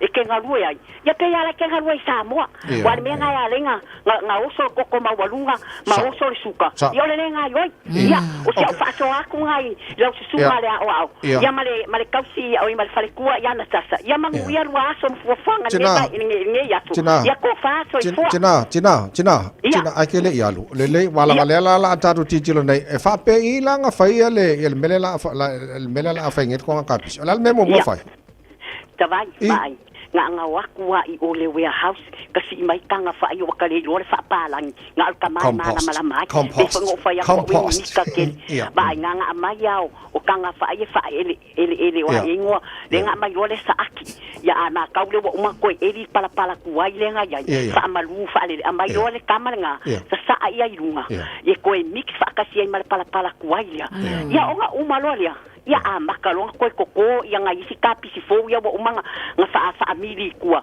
fa ready mole ne fo fa yunga nge kausanga okay tina on family le na so no e ku se mai fa ku fo le to ya mai fa ku ale ole nga e amai me fa ye la wa ola la ke la kwa o le fa le la au piki mai e kapi si po me yo kapi si da poco por kama fa ale le wa fo le ngosi de me e se lo fia ai ale le lo ka silver beat o joy ya Bok Joy, oh yes. Kele anga fa nga isenga ya kasinga e ke la kula o fa la au o la kupu ai ya nga mai rola ya le mai ro ku ilalo fa le se me malu a kimu ya susu ai ma kaula le o ele kan wa uma wa o le kan koko ai ya la o ke le ai fa ya kan lo le si fa le i para fo le male vitamin fo le para le o manga sa sai lunga ya kan lo la ya koko ai kokongo ole mele fa ele fa koanga ia okay ole umi fakarikade le makua mo ka pise fa ku ka tina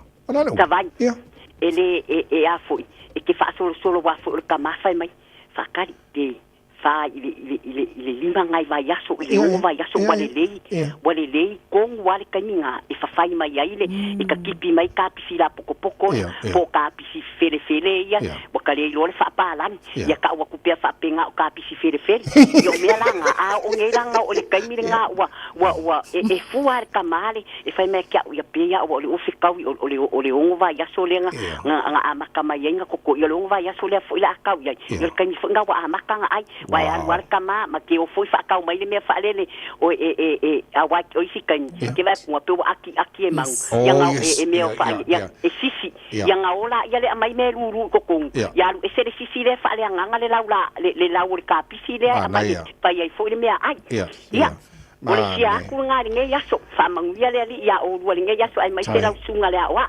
ya ko ko e fe lo ai foi se kai ya fa so i fu tina fa malo fa tai lo fa so mo le nei tai ai wala ba ma ko e ka ko i wa ma ko i lava ma ko e ka ko i okay ya le lei va ai nai ma wa no e ke alwa o e to lo ka pisi malau ka mako malau ku kama ia ngai de koi pisane pisar vangare kong kao o supermarkets mala ko vai ngala anga ke ngofo furi le ya oi ma fa so le nga ya fu fa to anga nei ya mai ale fa so ku ngiso la manga o miele sa le lava tsavai ma nga ya kele lava mol ale si tu no opikia mai lava le talatina o le usu le tai au usu I fa fol tonga la au tai au ya wa iske me malei fu mai fo ipe fa ale ma nga ya va ya tu tamaiti o te tamaiti va ya tu toi ina fa ale anu lo fa fol tonga la au fa good morning ai ol ko nga kapis asa wa su ya lo ma fa fa fia ya le lei o le na tau sia o mai for nei aso o alu itawina uma itato uma oele e fai as ko nga kapisi wa tau na fai ko nga kapisi se ko el tong tal ne vai taimi ya le lei o tana program na le tai on fam na tu le ko kikia ka kala le ta no sa mo il sa laudi mas mo leiva one hanga mo ya le lei suane ia e a foi faz fa ka mo ka mai mo la sa ka mai le ko ma fo ya yes alo la bodo sunen ta chef of tailor tunu le talo le tai ia fa malo foi lo sunga tamai le on sa ile nei tai au manu tele to engole nei fo ya sa fa tai tele Samoa la to tapo inga mal talo ia manu ya tele le nei aso kete kwa se fo ia kia pai tora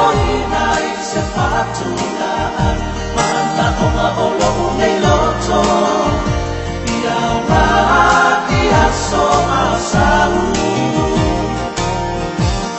watino mai nei a malu na uma ai o tele ro so na tau na kuia ve no boloma a nei a fa ata kuna la a o le pa ato ama ke pula ti mai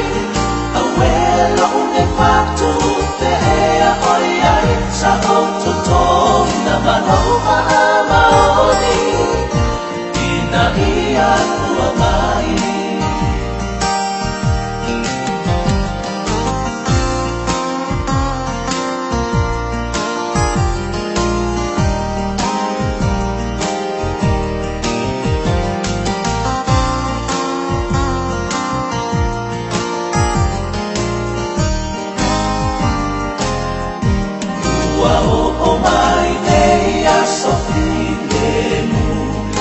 Salto ala si me umai leva ai o ai se la nona e fai a ina mua ilena muni mai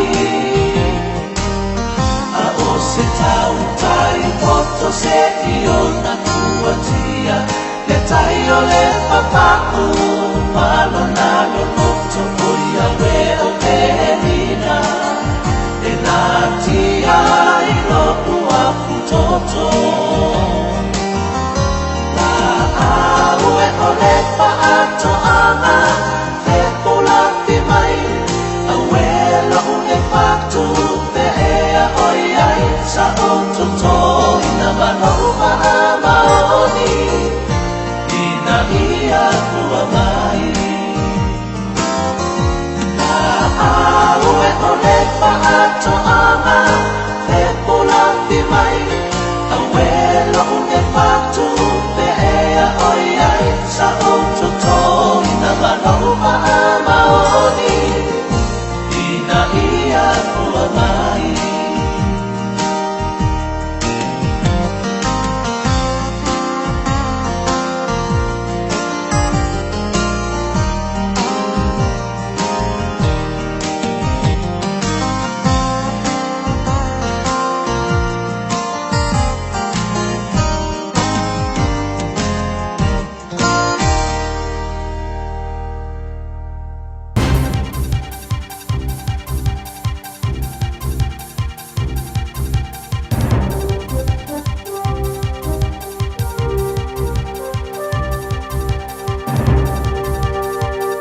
O te fia i whaafeilua i atu I lau whaafonga anga I le nei fo I tae au mā lo le fo lau. Alo mai o tā lala Radio Samoa.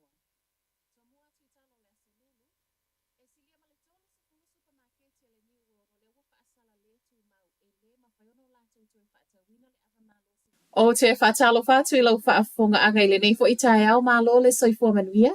Usi mai o whaafonga o tā lala Radio Samoa.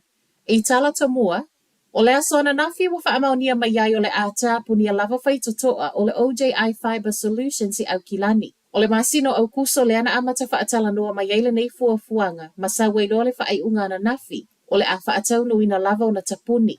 O le OJI Fiber Solutions o le pisinisi au pito I telelea I New Zealand o lo otoe recycle ai pepa. Ma o le whaai unga wa iai nei, e na o le la lai Aukilani po o le la lale nei, ua tolu tausanga so soo o ngau o le a tapuni. E fitu sful ma le 5 tangata ngā lulue o le alea iaini ngā luenga ona o le tala whaanoa noa o sau nei. Ma o le aso sful ma le valu o te se ma leo lo ta ua I reporti e aloa iai. I lunga o le upenga ta wha ilangi le OJI Fiber Solutions e le o sui ailana au aunanga I New Zealand. Ma o le a foi o le a awinatu I Malaysia ngā luenga nei e whai mai iai ai e le ito e foi mai pepa wa uma ona recycle I New Zealand nei. O loo tau whailangona uma e tangata le whai ngata o le mauolu lunga o tului totongi, ma le alu I lunga o raid sa pule ngā nu. O le vai aso neina toe moli ma waile pule nu o Wellington e Tori whanau. O le ana toe whaataulana ta avale fe soa soani ai I pili totongi. Ma o le ana tu ufesilia I nisi pe aisea a o le totongi se lau wivas fulu wafe ta lai le tausanga. Ma ele I mamawa tu fo I o le ana manu malo I le loto. Talia le Money Talks e le na o le pule nuu. O le ua mai tawina le whaatupula ia o tangata totongi maululunga. O lo o toe sulu atu e mo o mia le fesoa soani ona o tūlanga tautupe. Mai le Money Talks pe tu so le 2% o tangata o lo o toe a ngai atu mo se fesoa soani. O I lātou nei e lunga atu o le taise lau tolu se fulu wafe ta la totongi le tausanga. Ta uai o le to atele ua le o toe totongi ane inisiua ona ua le ngā whātia pe a umane ona totongi fale, maisi pili. Whaamamonga le Stats NZ o lo o sa waile sawa o le alu I lunga o le tau o le soifuanga I New Zealand. Le ana whaamawina le 5% I totono o le tausanga whaaiwina I le masino uni o le tausanga nei. E sei le 10% na whaamawina I le masino o mati. Ai mai le Get Fix o lo o ia whaaluaina le manatu o le Money Talks o lo o to atele tangata mawolulunga totongi o lo o pangatia ma mo o mia fo I fesoa soani ona o le tau ngata o le soifuanga wa iai. Aua lunga le foi numero o tangata whaamaunia soli ngā tūla fono le whasi o ti tangata I le vao le tausanga whaato a umatu, sa wa I le tausanga nei. Whaamaunga nei o soli ngā tūla fono I totono ni usila le whaapea nālu I lunga le fitus fulma le fitu pasene. Le to atele o tangata whaamaunia soli tūla fono le whasi o ti tangata I le vao uni, lua whelua tolu, mai uni o le lua whelua wha. Tu mai fo I mata upo e moli ai fe usua inga le manuia, o le silia ma le fitu se fulu pasene o mata upu, e a fia ai whanau I lalo le sfulu ono tausanga le mātutua. Sa wanga I totono a ingo le lava lo alu pe ilunga. Ma o wha maunga I totono le periota o lo ta ua wha atu ato e la asia lea o le maua lunga talu mai le lua whelua se fulu. Ai mata upu tau I fuala au wha asaina o le methamphetamine lea lava e maua lunga I e pe ona wha maunia le silia ma le 5% o tangata na molia.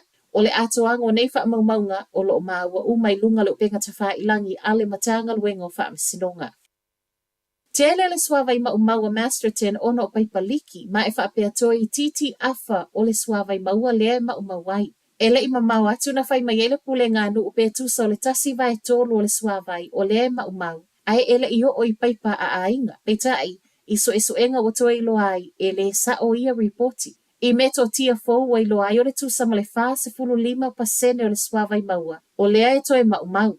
Ele o mawhaiona wha amaunia mai ele pule ngānu po le mea o lea lava e liki. Pau o lea o mita lea ua wha o ngā e awa o mai ei wha amtalanga ele suavai o lo alu I tua I ainga. I le taimine o le tele o whale Masterton o lea ua umona wha pipi I mita o le suavai. Ma o le masina wha atu a umatu lea na a matafua ai. Whai mai ei ma le sui o le pule ngānu o le a whai ngōwhia o nei loa e ainga ua umona wha pipi I mita le liki ma le leto e liki o le suavai. Ma tala muli e vave ona saule tau mawhanawhana o le nei tau sanga. Reporti nei le niwa ma uwhai mai ai e tā ua le lava sila fia ma tā pena I ai. O le reporti wato e sau nei e ese ma le reporti na sau mua ma ese ai le tau mawhanawhana e le o te le se suinga I le vaai mamao I timunga. O le reporti fo wa sau I tua o le ua whaasala lau le mtanga luenga o le si o manga I lunga o lana upenga tawha ilangi ma le tala e au ngā lea e tā pena I ai I winga fe sui ai o le tau o lo o anga I mai. O Talafonala Radio Samoa, manuia nei tai au. Talofa Samoa, wa ule nei o kasu alu, a wale suia le ngila ula le kio. A eva mai ina se fulu lima iwa kolu, a mo.